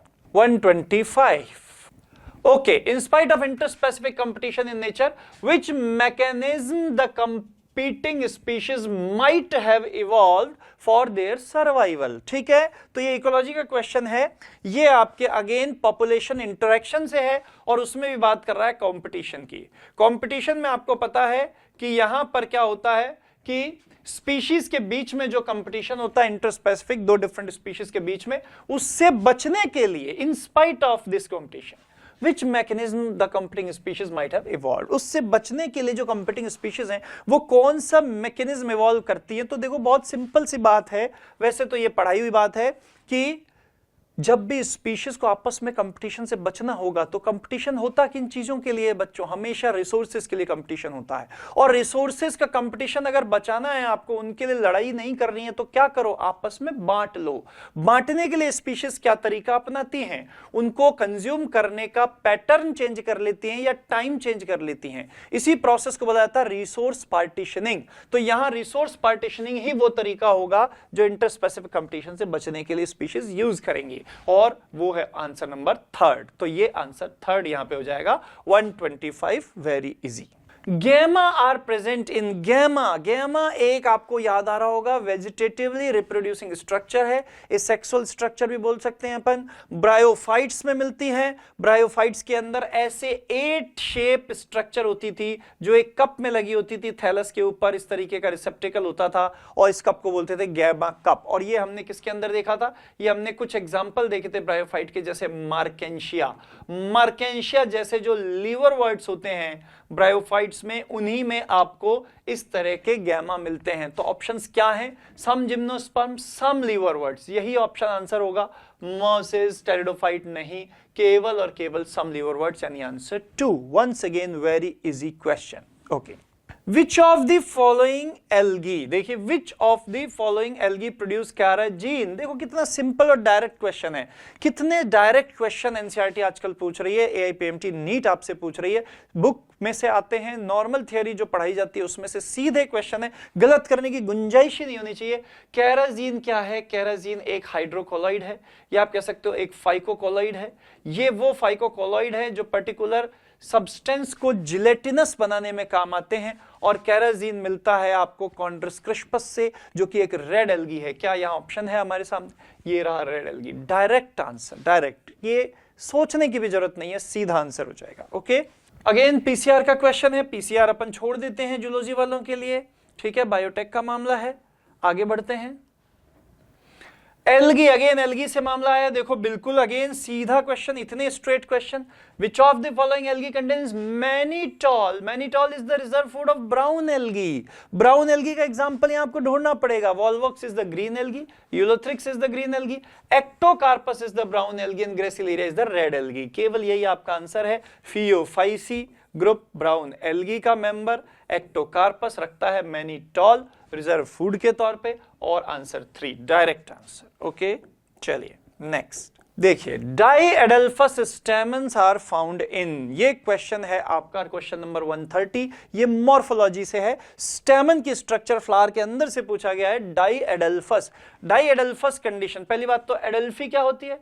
Adelphy हम उस कंडीशन में बोलते हैं जबकि आपके स्टेमन के अंदर एक दूसरे के साथ कोहेशन होता है, लेकिन कोहेशन ऐसा हो कि केवल फिलामेंट जुड़ें और उनके एंथर जो हैं वो फ्री रहें, तो वो होती है एडल्फी। लेकिन उसके अंदर अगर 2 ग्रुप बन जाएं, जैसे मान लो 10 स्टेमन है तो एक तो रह गया फ्री और 9 हो गए फ्यूज। मान लो इस तरह से दो ग्रुप में यहां फ्यूजन हो जाए, स्टेमन के अंदर कोहेशन हो जाए, तो उसे अपन बोलते हैं एडेल्फी, और वो भी डाइएडेल्फी। और ये सबसे फेमस फीचर है फैमिली फेबेसी का, और फैमिली फेबेसी का मेंबर यहां आपको कौन नजर आ रहा है?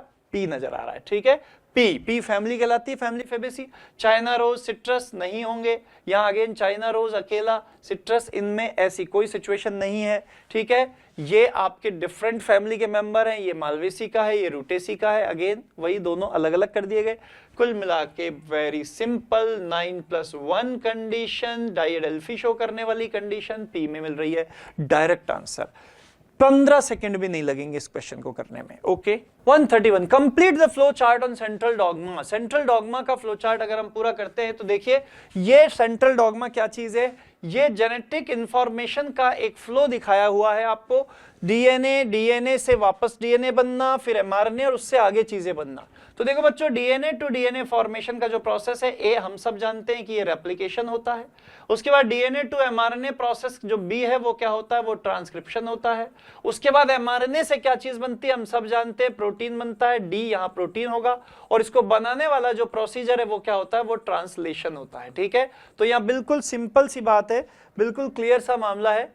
जो ऑप्शन है वो अभी मैंने लिखे थे वो चले गए, कोई बात नहीं, फिर से देखो। ए रेप्लिकेशन है, बी ट्रांसक्रिप्शन है, सी प्रोसेस ट्रांसलेशन, और डी प्रोटीन है, कहीं दिख रहा है? A replication, B transcription, C translation, D protein. First option ही आंसर दिख रहा है और बिल्कुल सही है, फर्स्ट ऑप्शन ही हमारा इसमें आंसर है। Very easy question. ओके देखो, बिल्कुल स्ट्रेट फॉरवर्ड क्वेश्चन आ रहे हैं, बस खाली आपको एक बार देखने की जरूरत है और आप सही आंसर कर सकते हैं। चलिए क्वेश्चन नंबर 133। 133 क्या कह रहा है? प्लांट हार्मोन, ग्रोथ हार्मोन का क्वेश्चन है, प्लांट फिजियोलॉजी का। Used to destroy weeds. देखिए वीड्स का डिस्ट्रॉय करने का काम होता है ऑक्सिन का, और इसके लिए सिंथेटिक ऑक्सिन यूज किए जाते हैं 2,4-D एंड 2,4,5-T, ठीक है। यहाँ सीधा ऑप्शन दिख रहा है अपने को 2,4-D, क्वेश्चन नंबर फर्स्ट, मतलब ऑप्शन नंबर फर्स्ट। 133 का answer first. Okay, it is done now. 134 match the following का क्वेश्चन है, और आपको दिख रहा है कि ये एनाटॉमी का क्वेश्चन है, क्योंकि लेंटिसेल, कॉर्केम्बियम जैसी चीजें इस्तेमाल हो रही हैं।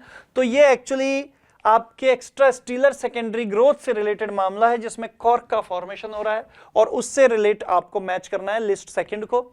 तो हम सब जानते हैं बच्चों, यहाँ पे लेंटिसेल, कॉर्केम्बियम, सेकेंडरी कॉर्टेक्स, कॉर्क, ये सारी स्ट्रक्चर कब बनती है? जब सेकेंडरी ग्रोथ होती है एक्स्ट्रा स्टीलर रीजन में कॉर्केम्बियम की हेल्प से। और कॉर्केम्बियम का नाम होता है फेलोजन। यहां कहीं दिख रहा है आपने को? देखो बी फर्स्ट जा रहा है, फेलोजन। ओके, और जो यहाँ सेकेंडरी कॉर्टेक्स होता है इसका नाम होता है फेलोडर्म। तो यहां पे देखो C4 से मैच हो रहा है, तो B1 और C4 का ऑप्शन कहीं दिख रहा है क्या आपको? B1, ये देखो दो जगह आ गया, पर C4 केवल एक जगह। फोर्थ ऑप्शन यहाँ पे सही लग रहा है, लेकिन और भी चेक करना चाहो तो कर सकते हो। A3 से कनेक्ट करो, लेंटिसेल। थर्ड क्या है? Exchange of gases. बिल्कुल, ये जो लेंस लाइक पोर रह जाते हैं ये गैसेस एक्सचेंज के लिए बचते हैं। और आपको D किससे मैच करा रहा है? ये 2 से। Cork second, suberin deposition. बिल्कुल, सुबेरिन के डिपोजिशन की वजह से ही उस स्ट्रक्चर को हम कॉर्क कहते हैं, जो इम्परमेबल हो जाती है एयर और वाटर के लिए। तो बिल्कुल सही ऑप्शन हो जाएगा fourth. Again very easy. Okay, यहां पर वैसे तो ये बायोमोलिक्यूल से रिलेट कर सकते हो, लेकिन इजी है, हम सेल में भी देखते हैं, बहुत जगह देखते हैं, कर लेते हैं इसको। Protein, unsaturated fatty acid, nucleic acid, polysaccharide, इनके बीच में आपसे बॉन्ड्स पूछे गए हैं। हम सब जानते हैं प्रोटीन अमाइनो एसिड के जुड़ने से बनते हैं, पेप्टाइड बॉन्ड रखेंगे, ठीक है। कहीं दिख रहा है यहाँ पे? ये देखो, ये पेप्टाइड बॉन्ड आ गया, A4, सीधा मैच हो गया, ठीक है। अनसैचुरेटेड फैटी एसिड, तो अनसैचुरेटेड फैटी एसिड से रिलेटेड यहाँ कोई बॉन्ड आपको दिख रहे हैं? फॉस्फोडाइएस्टर नहीं हो सकते, ग्लाइकोसाइडिक नहीं हो सकते, कार्बन कार्बन डबल बॉन्ड, क्योंकि अनसैचुरेशन अगर हुआ है तो इसका मतलब ही क्या होता है? Carbon carbon double bond. B को आप 1 से मैच कर दो, क्या काम चल जाएगा?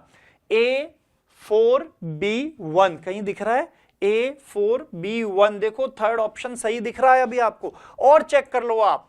बात कर रहा है C2, न्यूक्लिक एसिड में फॉस्फोडाइस्टर बॉन्ड बिल्कुल सही होते हैं। न्यूक्लिक एसिड में सभी न्यूक्लियोटाइड फॉस्फोडाइस्टर बॉन्ड से जुड़े होते हैं, और पॉलीसैकेराइड के अंदर ग्लाइकोसाइडिक बॉन्ड ही बचेंगे फिर, और होता ही क्या है? D3, ठीक है। तो अपना थर्ड जो ऑप्शन है वो बिल्कुल करेक्ट ऑप्शन है, और इसलिए आप समझ गए होंगे कि मैच द फॉलोइंग के क्वेश्चन कितने आसान होते हैं और कैसे अपन टाइम बचा सकते हैं इन क्वेश्चंस में। ओके, देखिए again match the following question है। देखने में लगता है कि कितने सारे हैं, बट कितने इजी हैं ये भी देखो साथ में। यहां कुछ फ्लोरल फॉर्मूला दिख रहे हैं कॉलम 1 में, कॉलम 2 में उनकी फैमिली का नाम है। चलिए हमें मैच करना है। सबसे पहला फॉर्मूला देखो, आपको क्या चीज दिख रही है, A9+1। थोड़ी देर पहले बताया था डाइएडल्फस कंडीशन फेबेसी फैमिली में होती है, और G1 सिंगल, यहां पर एक आपका क्या है, एक आपका कार्पल है गाइनेशियम, सिंगल मोनोकार्पलरी होता है। तो ये फीचर फिक्स फेबेसी का है, और फेबेसी का ही नजर आ रही है, ये रही A3। क्या यहां पे A3 का ऑप्शन है आपके सामने? और देखो A3 का एक ही ऑप्शन है, तो आप चाहो तो सीधे जा सकते हो और चाहो तो और आगे चेक कर सकते हो। B4, B क्या है, B ये है, और 4 फैमिली क्या, सोलेनेसी। तो सोलेनेसी के अंदर क्या होते हैं, 5 ही यहां पे क्या होते हैं आपके सेपल, 5 ही पेटल होते हैं, दोनों फ्यूज होते हैं, और 2 यहां पे आपके बाई कार्पलरी कंडीशन होती है। ठीक है, तो यहां पे G2 शो कर रखा है, हालांकि सोलेनेसी में G2 को फ्यूज दिखाना चाहिए, इसने प्रॉपर नहीं दिखाया हुआ है। ठीक है, तो वो करेक्शन हो सकता है इसके अंदर, क्योंकि इसमें पूरी तरीके से छापने में मिस्टेक हो सकती है। तो यहां पे कुल मिलाकर आपका जो 137 का क्वेश्चन नंबर 3, ये ऑप्शन नंबर 3 है, वो डायरेक्ट आंसर हो जाएगा। 3+3 कंडीशन अगेन देखते हैं, आपको लिलियसी नजर आएगी। C से 2 को मैच कर दो, ये देखो C से 2 मैच हो रहा है, और यहाँ 2+2 और 2-4 कंडीशन दिख रही है, ये क्रूसीफेरी ब्रेसिकेसी की कंडीशन होती है। तो आपको दिख रहा है कहीं D1, ये देखो ये कंफर्म हो गया आपका कि ये क्या है, ये ऑप्शन नंबर 3 राइट आंसर है। Okay, organism depends. ओके, कुछ स्टेटमेंट्स हैं अलग अलग चैप्टर से, देखते हैं क्या कहना चाह रहा है। Organism that depend on living plants are called saprophyte. आपको करेक्ट फाइंड आउट करना है, लिविंग प्लांट के ऊपर सैप्रोफाइट, क्या सैप्रोफाइट लिविंग पे फीड करते हैं, डिपेंड करते हैं? नहीं, डेड पे करते हैं, गलत हो गया। Some of the organism can fix atmospheric nitrogen in specialised cell. Atmospheric nitrogen जिन स्पेशलाइज्ड सेल में फिक्स की जाती है, क्या उन्हें शीट सेल कहा जाता है? बिल्कुल नहीं कहा जाता। जैसे कि यहाँ पे साइनोबैक्टीरिया के अंदर हेटेरोसिस्ट होती है, पर शीट सेल बिल्कुल नहीं होती। ठीक है, fusion of 2 cell is called karyogamy. Nuclear fusion कहलाता है कैरियोगेमी, सेल का फ्यूजन नहीं कहलाता, ये भी गलत हो गया। तो वैसे ही फोर्थ बचा, पढ़ भी लो। Fusion of protoplasm between 2 motile and होगा ये non motile gamete is called. तो बेटा नॉन मोटाइल हो गैमेट चाहे मोटाइल हो गैमेट, अगर उनके प्रोटोप्लाज्म का फ्यूजन हो रहा है तो वो प्लाज्मोगैमी ही कहलाता है। ये बिल्कुल राइट आंसर होगा, option number 4 is the right answer.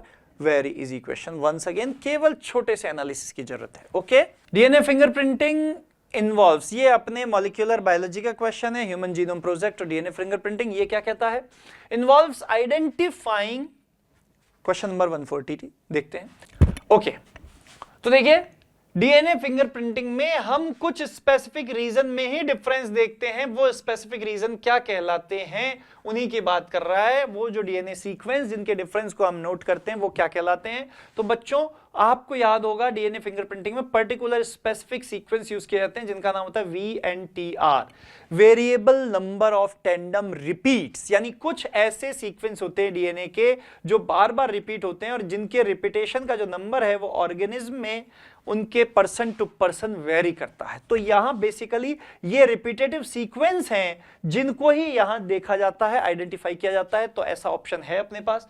यहां पे सिंगल न्यूक्लियोटाइड नहीं, पॉलीमॉर्फिक डीएनए नहीं, सैटेलाइट डीएनए नहीं, रिपीटेटिव डीएनए, यही अपना आंसर होगा, repetitive DNA, answer number 4। Okay, very easy once again. Question number 141, ये क्वेश्चन दिख रहा है कि जैसा कि ये एनाटॉमी से रिलेटेड है।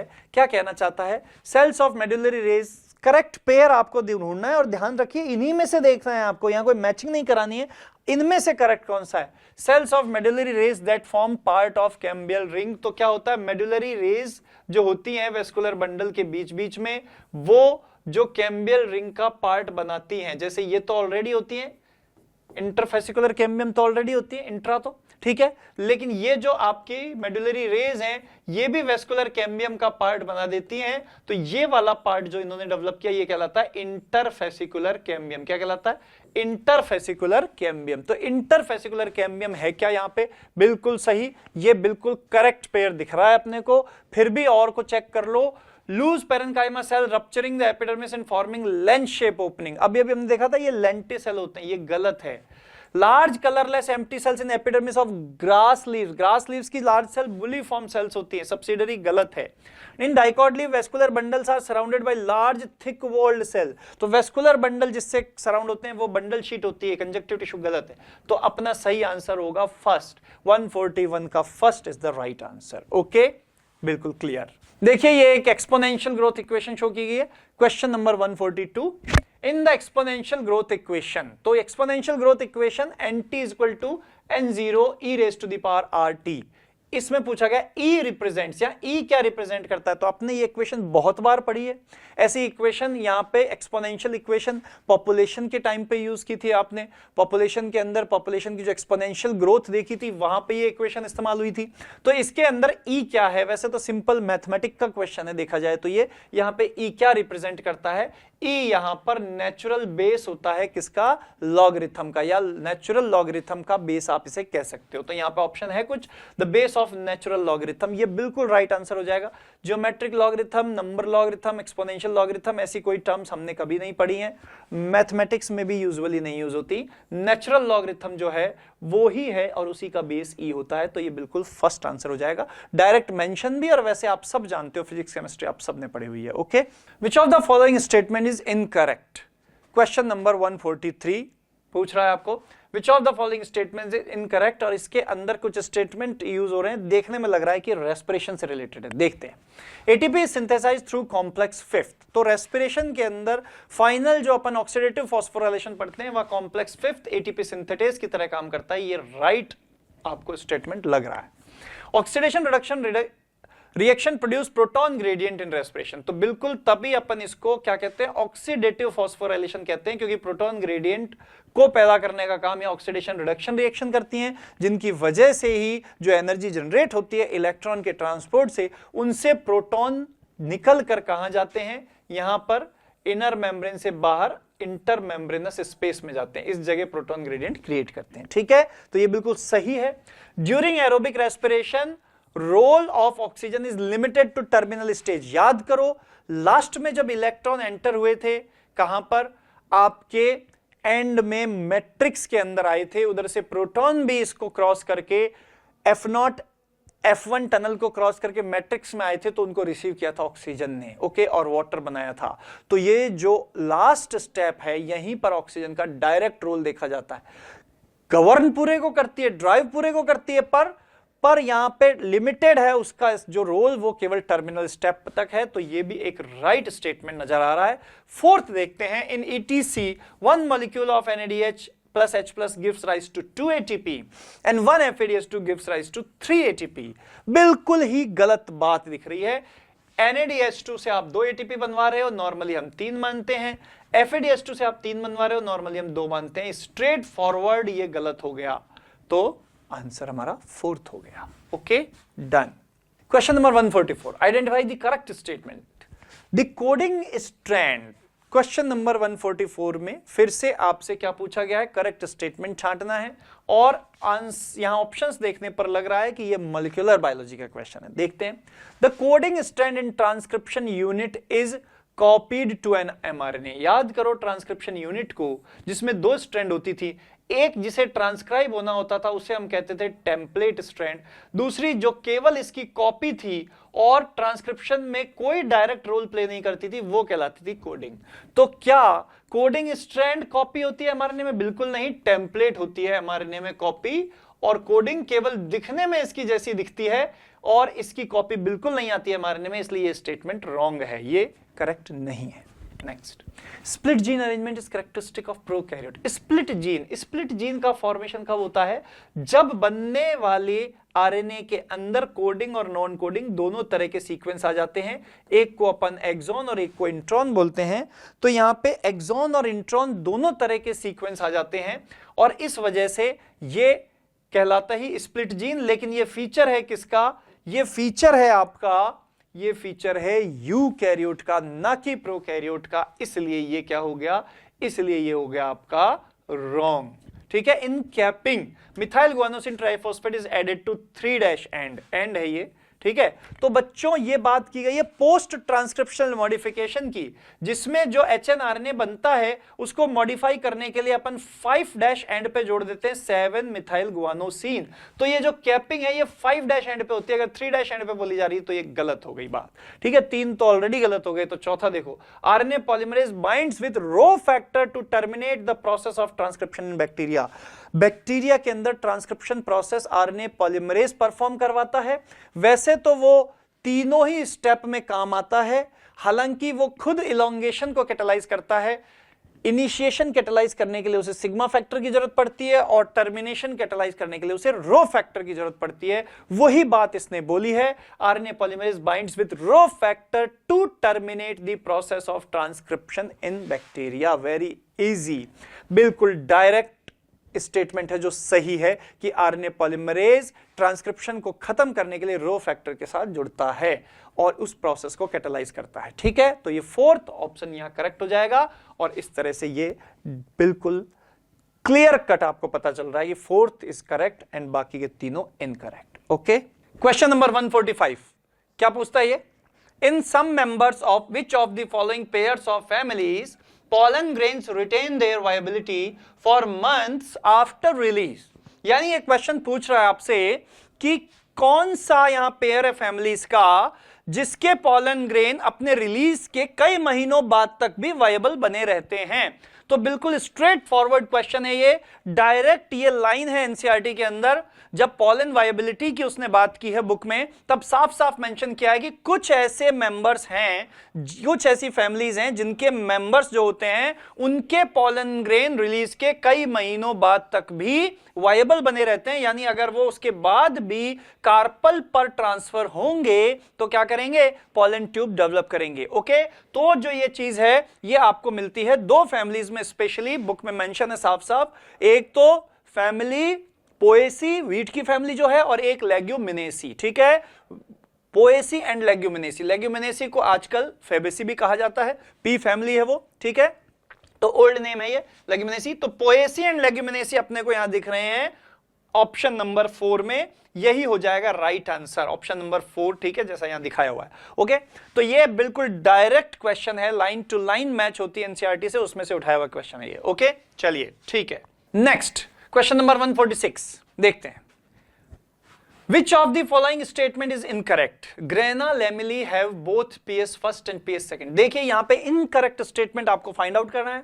देखने से पता चल रहा है कि ये फोटोसिंथेसिस से रिलेटेड मामला है और क्लोरोप्लास्ट के अंदर की स्ट्रक्चर की बात हो रही है। ग्रेना, आप सब जानते हैं क्लोरोप्लास्ट पे फ्लैटेंड सैक लाइक जो स्ट्रक्चर मिलती है इन्हें अपन बोलते हैं ग्रेनम, और सबको मिला के बोलते हैं ग्रेना। इनके ऊपर जो पिगमेंट्स होते हैं ये ग्रुप्स में लगे रहते हैं जिन्हें अपन बोलते हैं पिगमेंट सिस्टम। तो चूंकि बात ग्रेना की लैमली की हो रही है, तो ग्रेना की लैमली में आप सब जानते हो कि PS first and PS second दोनों मिलते हैं।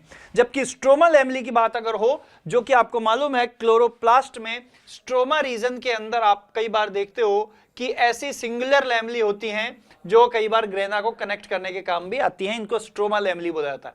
तो स्ट्रोमा लैमली पर होते हैं केवल PS फर्स्ट, जबकि ग्रेना लैमली पर आपको मिलते हैं PS first and PS second दोनों, ठीक है। तो फर्स्ट स्टेटमेंट यहां पे बिल्कुल सही है जो ये कहता है। ओके, नेक्स्ट प्रोसेस है, नेक्स्ट स्टेटमेंट है, cyclic photophosphorylation involves both PS first and PS second.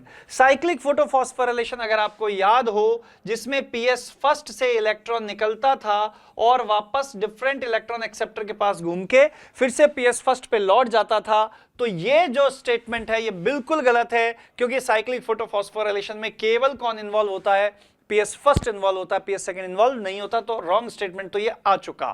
फिर भी चेक कर लेते हैं।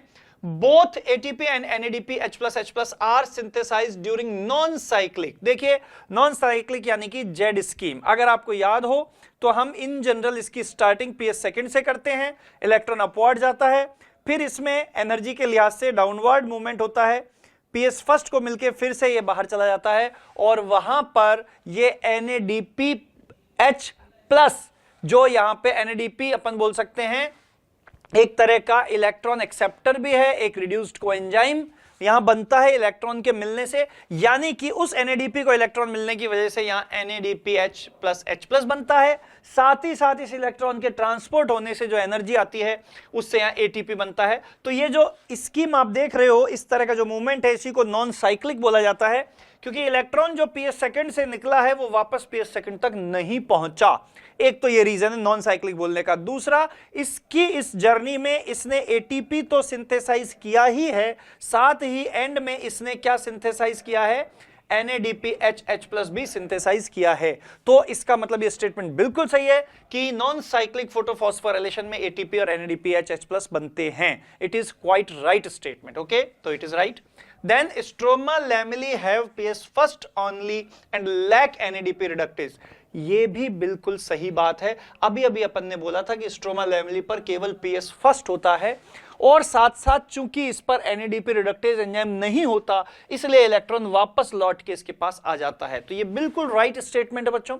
इसका मतलब क्या हुआ, इसका मतलब यहां ओनली सेकंड रॉन्ग है और यही इसका आंसर होगा, जैसा कि हम देख सकते हैं। इस क्वेश्चन का आंसर है सेकंड। बिल्कुल इजी क्वेश्चन है, केवल कंसेप्चुअल फैक्ट पर बेस्ड है। ओके, क्वेश्चन नंबर 147 क्या कह रहा है आपसे, match list first with list second. दो लिस्ट आपको दी है जिसमें दिख रहा है कि लिस्ट फर्स्ट में जो है वो सेल डिवीजन की कुछ फेज मेंशन है, और लिस्ट सेकंड में उनमें होने वाली एक्टिविटीज दिखा रखी हैं, आपको नजर आ रहा होगा यहां पे। तो देखिए यहां पर क्या होता है, सबसे पहले एस फेज है। एस फेज अगर आपने कभी भी पढ़ी हो तो सबसे जो इंपॉर्टेंट इवेंट इस फेज में होता है, जो मार्क्ड इवेंट इस फेज में होता है, वो होता है DNA रेप्लिकेशन। तो एस फेज को सीधा आप मैच कर सकते हो, ये मेंशन रहा देखो DNA रेप्लिकेशन, ए को आप फोर्थ से मैच कर दो, ठीक है। दूसरी एक टर्म आपको यहां दिख रही होगी क्वीसेंट स्टेज। क्वीसेंट का मतलब ही बच्चों ये होता है कि जिस स्टेज में कोई एक्टिविटी ज्यादा नहीं होती हो, एक तरह की इनर्ट या इनएक्टिव स्टेज होती है। तो क्या ऐसी कोई टर्म है, ये देखो इनएक्टिव फेज यहां दिखा रखी है। तो क्वीसेंट स्टेज को आप इनएक्टिव फेज से जोड़ोगे और एस फेज को आप DNA रेप्लिकेशन से जोड़ोगे, तो दो आपके मैच हो गए हैं। तो देखिए क्या काम चल रहा है, A4 कहीं दिख रहा है आपको, दिख रहा है, और C2 कहीं दिख रहा है, ये देखो ये ऑप्शन फर्स्ट में ही दिख रहा है। तो क्या ये आंसर हो सकता है, बिल्कुल हो सकता है। और चेक कर लो B1, B क्या है, G2 फेज। G2 फेज को किससे मैच करो, प्रोटीन, बिल्कुल। G2 फेज में प्रोटीन सिंथेसाइज होते हैं, ट्यूबुलिन इंपॉर्टेंट प्रोटीन है जो G2 फेज में बनता है, क्योंकि आगे चल के क्रोमोसोम का कंपोजिशन तैयार किया जाना है और उन्हें स्पिंडल फाइबर की मदद से लगाया जाना है, जिसके लिए आपको ट्यूबुलिन प्रोटीन की रिक्वायरमेंट होगी। तो प्रोटीन बिल्कुल बनते हैं G2 फेज में। और G1 फेज को यहां क्या कहा गया है, डी को मैच किया थर्ड से। देखो तो G1 phase it is a interval between mitosis and initiation of DNA replication. देखो बच्चों, एस फेज का मतलब है DNA रेप्लिकेशन, और इसकी स्टार्टिंग होने से पहले और माइटोसिस के खत्म होने के बाद, यही बीच का जो गैप है यही G1 है। तो ये बिल्कुल राइट स्टेटमेंट है। वैसे तो दो से ही चेक हो गया था, तो इसीलिए मैं आपको कह रहा हूं कि जो मैच द फॉलोइंग के क्वेश्चन है वो आप केवल एक या दो ऑप्शन से भी करेक्ट कर सकते हो, अगर आप उनके बारे में बिल्कुल कंफर्म हो तो, ठीक है। तो यहां हमारे पास हो जाएगा option number 1 right answer. Okay, RNA polymerase third का रोल पूछा। Okay, question number 148, what is the role of RNA polymerase third in the process of transcription in eukaryotes. तो RNA polymerase third word use किया है। अगर आपको मालूम हो तो RNA पॉलीमरेज RNA बनाने में काम में आने वाले एंजाइम्स हैं, और ये जो एंजाइम्स हैं ये प्रोकैरियोट में सिंगल टाइप के होते हैं और सभी तरह के RNA उसी से बन जाते हैं। बट यूकैरियोट में हर तरह का RNA बनाने के लिए एक सेपरेट पॉलीमरेज होता है। तो इसमें पूछा गया कौन सा वाला, इसमें पूछा गया आपको RNA पॉलीमरेज थर्ड। तो थर्ड का जो रोल है बच्चों वो है एक तो tRNA बनाने में, tRNA के ही बिल्कुल आप कह सकते हो इसी के करस्पॉन्डिंग एक rRNA होता है जो 5S होता है यहाँ पे, वो भी इससे बनता है, ठीक है। और इसी तरह आप यहां देख सकते हो कि एक इंपॉर्टेंट RNA और होता है जो कि किस में काम आता है, जो कि काम आता है पोस्ट ट्रांसक्रिप्शनल मॉडिफिकेशन, यानी यूकैरियोटिक mRNA यानी हेटेरोजीनस RNA HNRNA के पोस्ट ट्रांसक्रिप्शनल मॉडिफिकेशन में इस्तेमाल होता है एक स्पेशल टाइप का small RNA, small nuclear RNA SNRNA। तो ये तीनों चीजें बनाने में काम आता है RNA पॉलीमरेज थर्ड। और यहां ये मेंशन है आपके, देखो transcribes tRNA, 5s RNA and snRNA, ये तीनों मेंशन है ऑप्शन नंबर 4 में, और यही होगा राइट आंसर, मेंशन भी है। ठीक है, अगर आप कहोगे एसएनआरएनए के प्रिकर्सर बनाने में, तो बिल्कुल नहीं, ओनली एनआरएनएज, ये शायद यहाँ कुछ और था, एचएनआरएनए था, ये भी सही आंसर नहीं होगा, और ये आरएनए जो है इनके लिए आरएनए पॉलीमरेज फर्स्ट यूज होता है, तो right answer will be the 4th। Okay okay, question number 150, match column first with column second. Column first में आपको कुछ बैक्टीरिया के नाम दिख रहे हैं और कॉलम सेकंड में उनसे रिलेटेड रोल्स दिख रहे हैं। तो आप देख सकते हैं यहां पर कॉलम फर्स्ट में सबसे पहले ऑप्शन ए में है नाइट्रोकोकस। अगर आपको याद हो तो नाइट्रिफिकेशन नाम का एक प्रोसेस होता है, और उस नाइट्रिफिकेशन प्रोसेस में अगर आपने देखा हो तो अमोनिया से सबसे पहले बनता है नाइट्राइट। तो नाइट्राइट बनाने में जो बैक्टीरिया काम आता है वो होता है नाइट्रोकोकस, और इसी नाइट्राइट से आगे चल के क्या बनता है, नाइट्रेट, और उसमें जो बैक्टीरिया काम आता है वो होता है नाइट्रोबैक्टर। तो आप देख सकते हो यहां पे दोनों ही मेंशन है, नाइट्रोकोकस भी मेंशन है, नाइट्रोबैक्टर भी मेंशन है। तो अमोनिया टू नाइट्राइट क्या कोई ऑप्शन है, conversion of ammonia to nitrite, ये रहा देखो ऑप्शन, ये ए को 2 से मैच कर दो। और इसी तरह नाइट्राइट टू नाइट्रेट भी क्या कोई ऑप्शन है, देखो नाइट्राइट टू नाइट्रेट ऑप्शन है, इसको मैच कर दो नाइट्रोबैक्टर से, तो A2D3 बिल्कुल कंफर्म आंसर आ जाना चाहिए। देखो चेक करो, ए में 2 कहां है, ये रहा, और डी में 3 कहां है, ये रहा, तो आंसर नंबर 3 यहां आपका ऑप्शन नंबर 3 आंसर हो सकता है। आप चाहो तो बाकी को भी चेक कर लो। बी यहां पे है 4, बी क्या है, राइजोबियम। राइजोबियम आप सबको पता है क्या है, एक N2 फिक्सिंग बैक्टीरिया है। 4 क्या कहता है, conversion of atmospheric nitrogen to ammonia, यही नाइट्रोजन फिक्सेशन की डेफिनेशन होती है। ओके, एंड देन कौन बच गया इसके अंदर, आपका सी बच गया, क्या सी, थायोबैसिलस। सी मैच है 1 से, थायोबैसिलस और स्यूडोमोनास दोनों ही डीनाइट्रिफिकेशन से रिलेटेड बैक्टीरिया है, तो ये बिल्कुल राइट ऑप्शन हो गया, ऑप्शन नंबर 3, क्वेश्चन नंबर 150 का सिंपल आंसर। ओके, तो देखो हमारे जो मेजर फैक्ट होते हैं वो किस तरीके से हेल्प कर देते हैं हमें क्वेश्चन को अटेम्प्ट करने में। Okay, question number 151, the centriole undergoes duplication during, again एक क्वेश्चन है सेल डिवीजन से, और सेल डिवीजन में अगेन उन फेज की बात की गई है जिसमें सेंट्रियोल के डुप्लीकेशन की बात की गई है। तो याद करो आपकी इंटरफेस जिसमें आपने 3 फेज पढ़ी थी, G1 S G2। G1 में आपने कहा था कि बहुत सारे सेल ऑर्गेनल यहां डुप्लीकेट होते हैं, डबल होते हैं, और इसी तरह एस में आपने कहा था कि डीएनए का रेप्लिकेशन होता है, लेकिन न्यूक्लियर डीएनए के साथ साथ सेंट्रियोलर डीएनए का रेप्लिकेशन भी एस फेज में ही माना जाता है। इसलिए बिल्कुल वेल नोन फैक्ट है ये कि एस फेज में सेंट्रियोल का रेप्लिकेशन, सेंट्रियोलर डीएनए का रेप्लिकेशन होता है, यानी सेंट्रियोल डबल हो जाती है, सेंट्रियोल का भी डुप्लीकेशन होता है। तो देखिए यहां पर एस फेज आंसर है आपका ऑप्शन 3, और वही यहां पे आंसर है। तो सेंट्रियोल का डुप्लीकेशन कौन सी फेज में होता है, एस फेज में होता है। ओके, कॉकरोच आ गया। वैसे तो ये which one of the following belongs to the family muscidae हम डिस्कस कर सकते हैं इजीली, कॉकरोच से मतलब नहीं है, म्यूसिडी फैमिली। देखिए question number 153, which of the following belongs to the family muscidae. Family muscidae आपकी बुक में फर्स्ट चैप्टर में मेंशन है, लिविंग वर्ड वाले चैप्टर में, जहां पर आपको डिफरेंट टेक्सन्स की, जब यहां डिफरेंट टेक्सा यानी जो अलग अलग टाइप के टेक्सन होते हैं उनकी इंफॉर्मेशन दी थी, तब यहां हाउस फ्लाई का पूरा क्लासिफिकेशन दिया था जिसके अंदर फैमिली बताई गई थी उसकी, म्यूसिडी हाउस फ्लाई मस्का डोमेस्टिका, उसकी फैमिली क्या है, म्यूसिडी। तो यहां पर सीधा आंसर हो जाएगा हाउस फ्लाई। ठीक है, तो हाउस फ्लाई म्यूसिडी फैमिली से बिलोंग करती है। बाकी की किसी की फैमिली जानने की आपको जरूरत नहीं है। इस क्वेश्चन को पढ़ के आप कभी ये ना सोचें कि हम इतने सारे एनिमल्स की फैमिली कैसे याद रखेंगे। आप ये देखिए ये पूछा कहां से गया, ये पूछा गया चैप्टर नंबर 1 से। ये एनिमल क्लासिफिकेशन का क्वेश्चन है ही नहीं, ये लिविंग वर्ड का क्वेश्चन है जहां एक फैमिली बताई गई थी आपको, Muscidae. Normal term Muscidae related है family of house fly Musca domestica. Okay, done. Question number 155, Dobson units are used to measure thickness of। Dobson unit ये टर्म इस्तेमाल हुई है आपकी एनसीईआरटी के सबसे लास्ट चैप्टर में, 12th क्लास का जो 16 चैप्टर है एनवायरमेंटल इशू, उसके अंदर जब यहां पर ओजोन डिप्लीशन की बात होती है, उसके अंदर ओजोन जो होल डेवलप होता है, उस ओजोन होल की थिकनेस को मेजर करने के लिए जिस यूनिट को काम में लिया जाता है वो होती है डॉब्सन यूनिट। ठीक है, तो यहां पे ओजोन की थिकनेस को मेजर करने के लिए जो यूनिट इस्तेमाल होती है वो होती है डॉब्सन यूनिट, तो इसलिए इसका आंसर हो जाएगा ओजोन। ठीक है, ओजोन डिप्लीशन से रिलेटेड एनवायरमेंटल इशू का क्वेश्चन, बिल्कुल डायरेक्ट क्वेश्चन, कई बार इन शॉर्ट इसको डीयू भी बोल देते हैं, Dobson unit. Okay, question number 156, match list first with list second. देखिए यहां पे लिस्ट फर्स्ट में मेंशन है आपके सामने कुछ बैक्टीरिया और लिस्ट सेकंड में मेंशन है उनके थ्रू बनने वाले कुछ ऑर्गेनिक एसिड्स, और ये आपका माइक्रोब्स इन ह्यूमन वेलफेयर वाले चैप्टर से बिल्कुल डायरेक्ट क्वेश्चन है। ये सारे बैक्टीरिया फेमस है और इनसे बनने वाले एसिड भी फेमस है। एस्परजिलस नाइगर आप सब जानते हो कि ये बैक्टीरिया नहीं है, एक फंजाई है, पर माइक्रोब्स में ही आता है और इससे सिट्रिक एसिड बनता है। एसिटोबैक्टर एसिटाई, इससे बनता है आपका एसिटिक एसिड। क्लोस्ट्रीडियम ब्यूटाइलिकम, इससे बनता है ब्यूटारिक एसिड, और लैक्टोबैसिलस बनाता है लैक्टिक एसिड। तो आप डायरेक्ट मैच करा सकते हो। एस्परजिलस नाइगर को सिट्रिक से कराओ, ये रहा A3। एसिटोबैक्टर को एसिटिक से कराओ B1, क्लोस्ट्रीडियम को आप कराओ ब्यूटारिक से 4, और लैक्टोबैसिलस को लैक्टिक से। तो आपके पास ऑप्शन हो गए A3B1। देखिए कहीं है क्या A3B1, ये आंसर आपके सामने दिख रहा है थर्ड, ये राइट आंसर हो जाएगा। ओके, तो इस तरीके से बिल्कुल इजी क्वेश्चन है, ये डायरेक्ट आंसर वाला क्वेश्चन है ये, ठीक है, माइक्रोब्स इन ह्यूमन वेलफेयर में से।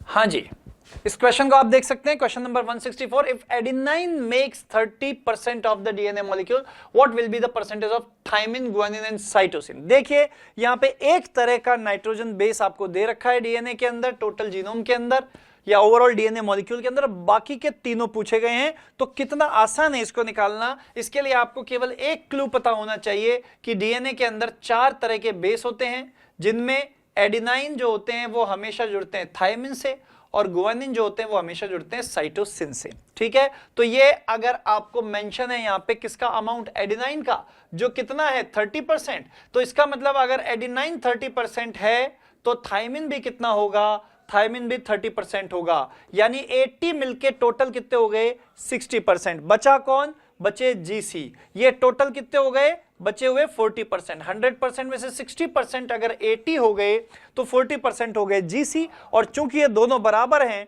तो इसमें से जी हो जाएगा 20% और सी हो जाएगा 20%। तो आपका आंसर हो जाएगा यहां पे एडेनाइन दिया है तो थायमिन 30%, गुआनिन 20%, साइटोसिन 20%। कहीं दिख रहा है ऐसा आपको, देख सकते हो आप, थायमिन 30, गुआनिन 20, साइटोसिन 20, ये ऑप्शन नंबर फर्स्ट ही यहां पे आंसर हो जाएगा। Very easy question. Okay, question number 165, in a cross between a male and female both heterozygous for sickle cell anaemia gene, what percentage of the progeny will be disease. ठीक है, एक genetics का question है, बहुत ही simple question है। यहां पे एक क्रॉस दिया गया है मेल और फीमेल के बीच में, जिसमें दोनों को क्या माना गया है, हेटेरोजाइगस माना गया है सिकल सेल एनीमिया जीन के लिए।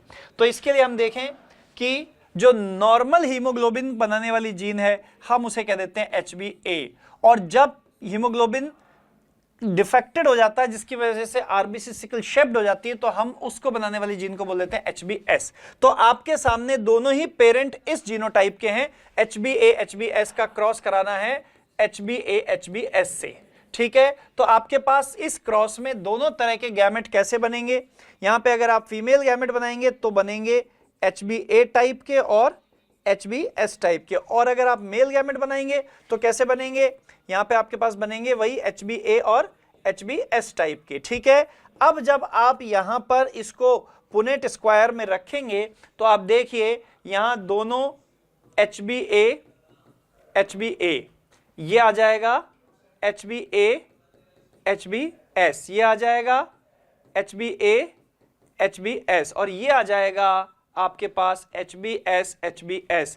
आपको पता है कि सिकल सेल हीमोग्लोबिन, जो सिकल सेल एनीमिया वाली जीन है, उसका ओवरऑल बिहेवियर डिजीज स्प्रेड करने के मामले में कैसा होता है, रिसेसिव बिहेवियर होता है। यानी जब तक ये होमोजाइगस कंडीशन में एक साथ नहीं आ जाती जीन, डिजीज अपीयर नहीं होती। तो आपको मालूम है यहां 4 में से केवल एक केस ऐसा बन रहा है जो इस कंडीशन को शो करेगा, यानी इसकी प्रोबेबिलिटी 1/4 आएगी, यानी प्रोजेनी में डिजीज होने की परसेंटेज हो जाएगी 25%। Very easy. ठीक है, वैसे भी यहां पर सिंपल ये मेंडेलियन क्रॉस को फॉलो कर रहा है और रिसेसिव ट्रेट है ये एक तरह का सिकल सेल एनीमिया, तो वो रिसेसिव ट्रेट केवल इस कंडीशन में अपीयर होगा और वो केवल 25% प्रोजेनी में ही दिखाई देगा।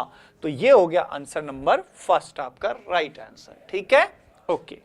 Question number 172, The organelles that are included in the endomembrane system are, तो देखो एंडोमेम्ब्रेन सिस्टम सेल के अंदर मौजूद लार्जेस्ट सिंगल मेम्ब्रेन सिस्टम है, जिसमें इन्वॉल्व जो आपके सेल ऑर्गेनल है उनमें शामिल है सबसे पहले ईआर के साथ यहाँ पे गोल्जी अपैरेटस इसमें शामिल होता है, उसके साथ इसमें लाइसोसोम शामिल होते हैं और यहाँ पे शामिल होती हैं वैक्यूल्स। तो ये सब मिलके सेल का एंडोमेम्ब्रेन सिस्टम बनाते हैं। आप ऑप्शन चेक कर सकते हो कहीं पर ये है क्या, देखिए यहां माइटोकॉन्ड्रिया आ गया, नहीं होगा, यहां माइटोकॉन्ड्रिया आ गया, नहीं होगा, यहां भी माइटोकॉन्ड्रिया आ गया, ये भी नहीं होगा। ER Golgi lysosome vacuole, fourth option यहां पर आ जाएगा।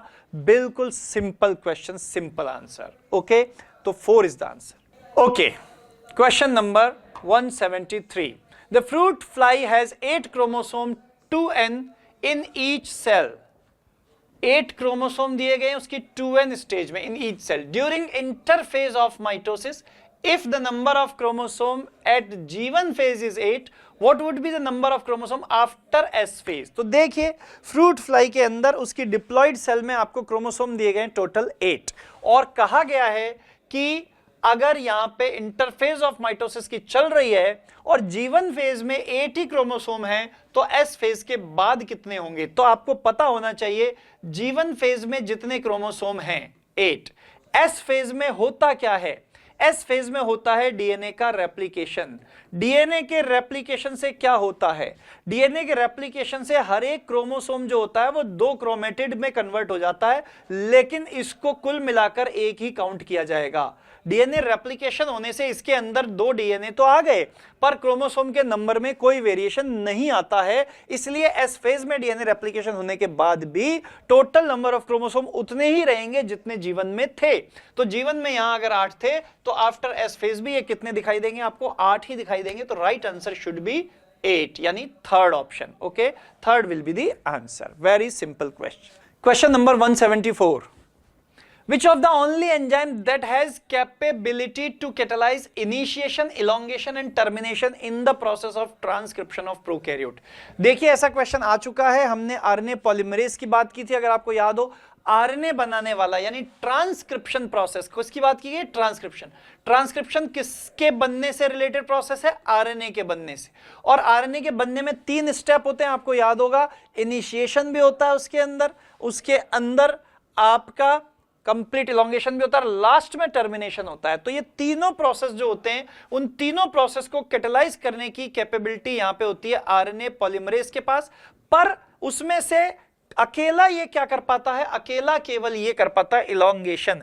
इनिशिएशन की हम बात करते हैं तो उसे सिग्मा फैक्टर की जरूरत पड़ती है, टर्मिनेशन की हम बात करते हैं तो उसे रो फैक्टर की जरूरत पड़ती है। बट फिर भी इन तीनों प्रोसेस को कैटेलाइज करने की कैपेबिलिटी होती है इस एंजाइम के पास, आरएनए पॉलीमरेज। तो आरएनए पॉलीमरेज क्या है, एक आरएनए का पॉलीमरेज एंजाइम है, तो आरएनए पॉलीमरेज तो ये रहेगा। लेकिन ये आरएनए बनाता किस पर है, ये आरएनए बनाता है डीएनए पर, इसलिए ये कैसा हो जाएगा, ये हो जाएगा डीएनए डिपेंडेंट। तो RNA polymerase is a DNA dependent RNA polymerase. Okay, तो यहां पे ये हो जाएगा आंसर नंबर 4, क्योंकि जो आरएनए पॉलीमरेज एंजाइम है वो बनाता तो आरएनए है, पर बनाता है किससे, डीएनए से। तो डीएनए से बनाता है इसलिए डीएनए डिपेंडेंट है, और चूंकि आरएनए बनाता है इसलिए आरएनए पॉलीमरेज है। ओके, तो 174 में 4th will be the answer. Okay, question number 177। Which of the following RNA is not required for the synthesis of protein? देखो प्रोटीन बनाने के लिए कौन कौन से आरएनए आपको चाहिए होते हैं। मैसेज कौन लेके आता है प्रोटीन का डीएनए से, एमआरएनए। ठीक है, बनते कहां पर हैं प्रोटीन, राइबोसोम पर। उन्हें कौन बनाता है, आरआरएनए। और प्रोटीन के रॉ मटेरियल यानी कंपोनेंट कौन है, अमाइनो एसिड। अमाइनो एसिड को कौन लेके आता है, टीआरएनए, ट्रांसफर आरएनए। तो आरआरएनए, एमआरएनए और टीआरएनए तीनों ही प्रोटीन बनाने में काम आते हैं। यहां पर आपको पूछा है विच इज नॉट रिक्वायर्ड, तो आरआरएनए रिक्वायर्ड है, एमआरएनए रिक्वायर्ड है, टीआरएनए रिक्वायर्ड। तो अपने आप बचा ऑप्शन कौन हो गया, बचा ऑप्शन इसमें नॉट रिक्वायर्ड हो गया। लेकिन ये है कौन, it is siRNA, it is small interfering RNA. ये क्या करते हैं, ये कई बार डबल स्ट्रैंडेड सीक्वेंस बनाते हैं और क्या करते हैं, और ट्रांसलेशन के प्रोसेस को रोक देते हैं। ठीक है, तो ये आपको आरएनए इंटरफेरेंस बायोटेक में पढ़ने को मिलते हैं। लेकिन ये तीनों तरह के आरएनए आप मॉलिक्यूलर बेसिस वाले चैप्टर में देखते हो जो प्रोटीन को बनाते हैं, इसलिए ये मिक्स क्वेश्चन हो गया एक तरह से। बट इन तीनों से आप इसको कर सकते हो और आप बता सकते हो कि siRNA वो हैं जो प्रोटीन बनाने में काम नहीं आते, बल्कि प्रोटीन के बनने में क्या करते हैं, दिक्कत पैदा करते हैं। ओके, तो siRNA is the answer, second option is the answer. Question number 180, Which stage of meiotic prophase shows terminalization of chiasmata as its distinctive feature? देखिए मियोसिस में जो एम फेज आती है, डिवीजन फेज आती है, उसकी पहली फेज को हम बोलते हैं प्रोफेज, और प्रोफेज यहां पे सबसे लंबी फेज होती है। तो मियोटिक प्रोफेज बहुत लंबी होती है जो 5 अलग अलग फेज में डिवाइड होती है। अगर अपन बोलें इसकी स्टार्टिंग अपन करें तो हम बोलेंगे लेप्टोटीन, जाइगोटीन, पैकाइटीन, डिप्लोटीन और डायकाइनेसिस। ओके, इस तरीके से यहां पे 5 सब स्टेजेस मियोटिक प्रोफेज में देखी जाती हैं। अब ये कह रहा है कि शोज टर्मिनलाइजेशन ऑफ चायस्मेटा। चायस्मेटा क्या होते हैं उसके लिए आपको पता होना चाहिए कि जब भी होमोलॉगस पेयर के क्रोमोसोम जब भी अपने पार्ट एक्सचेंज करते हैं तो एक क्रॉस जैसी स्ट्रक्चर वो डेवलप कर लेते हैं, इसी को चायस्मेटा बोलते हैं। जब ये दोनों जीन एक्सचेंज कर चुके होते हैं तो ये चायस्मेटा जो होते हैं ये वो पॉइंट्स होते हैं जहां पे जीन एक्सचेंज हुआ था और ये क्रॉस की फॉर्म में अपीयर होते हैं। लेकिन जीन एक्सचेंज यानी क्रॉसिंग ओवर के बाद इन दोनों क्रोमोसोम में रिपल्शन होता है, और रिपल्शन होने पर क्या होता है, ये चायस्मेटा जो है ये टर्मिनल एंड की तरफ जाने लग जाते हैं। ये चायस्मेटा कहां जाने लग जाते हैं, टर्मिनल एंड की तरफ। तो इसी प्रोसेस को बोला जाता है टर्मिनलाइजेशन, जो कंप्लीट होता है बिल्कुल प्रोफेज के एंड में। और प्रोफेज का जो एंड है वो किससे डिमार्केट होता है, वो मार्केट होता है इसकी सबसे लास्ट फेज से, डायाकाइनेसिस पर आकर टर्मिनलाइजेशन पूरा हो जाता है। ओके, तो आप देख रहे हो कि which stage of meiotic prophase shows terminalization of chiasmata as its distinctive feature। तो टर्मिनलाइजेशन जो है वो डायाकाइनेसिस पर आकर बिल्कुल पूरा हो जाता है। डिप्लोटीन यहां पर होता तो थोड़ा सा कंफ्यूज कर सकता था, क्योंकि डिप्लोटीन में ये प्रोसेस स्टार्ट हो जाता है, पर डायाकाइनेसिस में ये पूरा कंप्लीट होता है और डिप्लोटीन यहां ऑप्शन में है ही नहीं, इसलिए कंफ्यूज होने की गुंजाइश ही नहीं है। और answer first will be the right answer. Okay, तो 180 का फर्स्ट हो जाएगा डायाकाइनेसिस। Which of the following is not an objective of, question number 183, which of the following is not an objective of biofortification in crop? Biofortification, देखिए strategies for enhancement in food production वाले chapter से question है जहां पे पूछा गया है कि क्रॉप्स के बायोफोर्टिफिकेशन का ऑब्जेक्टिव क्या नहीं है। लेकिन बायोफोर्टिफिकेशन है क्या, देखो बायो और फोर्टिफिकेशन का मतलब होता है किसी चीज को स्ट्रांग बनाना। किसको स्ट्रांग बनाना, क्रॉप्स को स्ट्रांग बनाना। किस मामले में स्ट्रांग बनाना, इस मामले में स्ट्रांग बनाना कि आप उनको खाएं तो आपको ज्यादा न्यूट्रिशन मिले, इस वे में स्ट्रांग बनाना। ठीक है, तो बायोफोर्टिफिकेशन का मतलब होता है to make the feed crops nutrient rich, यानी आपके खाने की जितनी भी चीजें हैं उनको न्यूट्रिएंट से भरपूर कर देना, न्यूट्रिएंट से रिच कर देना। तो न्यूट्रिएंट अगर उसके अंदर ऐड हो रहे हैं तब वो बायोफोर्टिफिकेशन है, अगर उसके अलावा कुछ और कर रहे हो तो वो बायोफोर्टिफिकेशन नहीं है। देखिए, इंप्रूव विटामिन कंटेंट, यानी कि क्रॉप्स के अंदर विटामिन कंटेंट बढ़ जाए, क्या ये पर्पस होगा, बिल्कुल होगा। ठीक है, इंप्रूव विटामिन कंटेंट इसका ऑब्जेक्टिव होगा। इंप्रूव माइक्रोन्यूट्रिएंट एंड मिनरल भी बॉडी के लिए जरूरी है, ये भी जरूरी है क्रॉप के न्यूट्रिएंट एनरिचमेंट के लिए।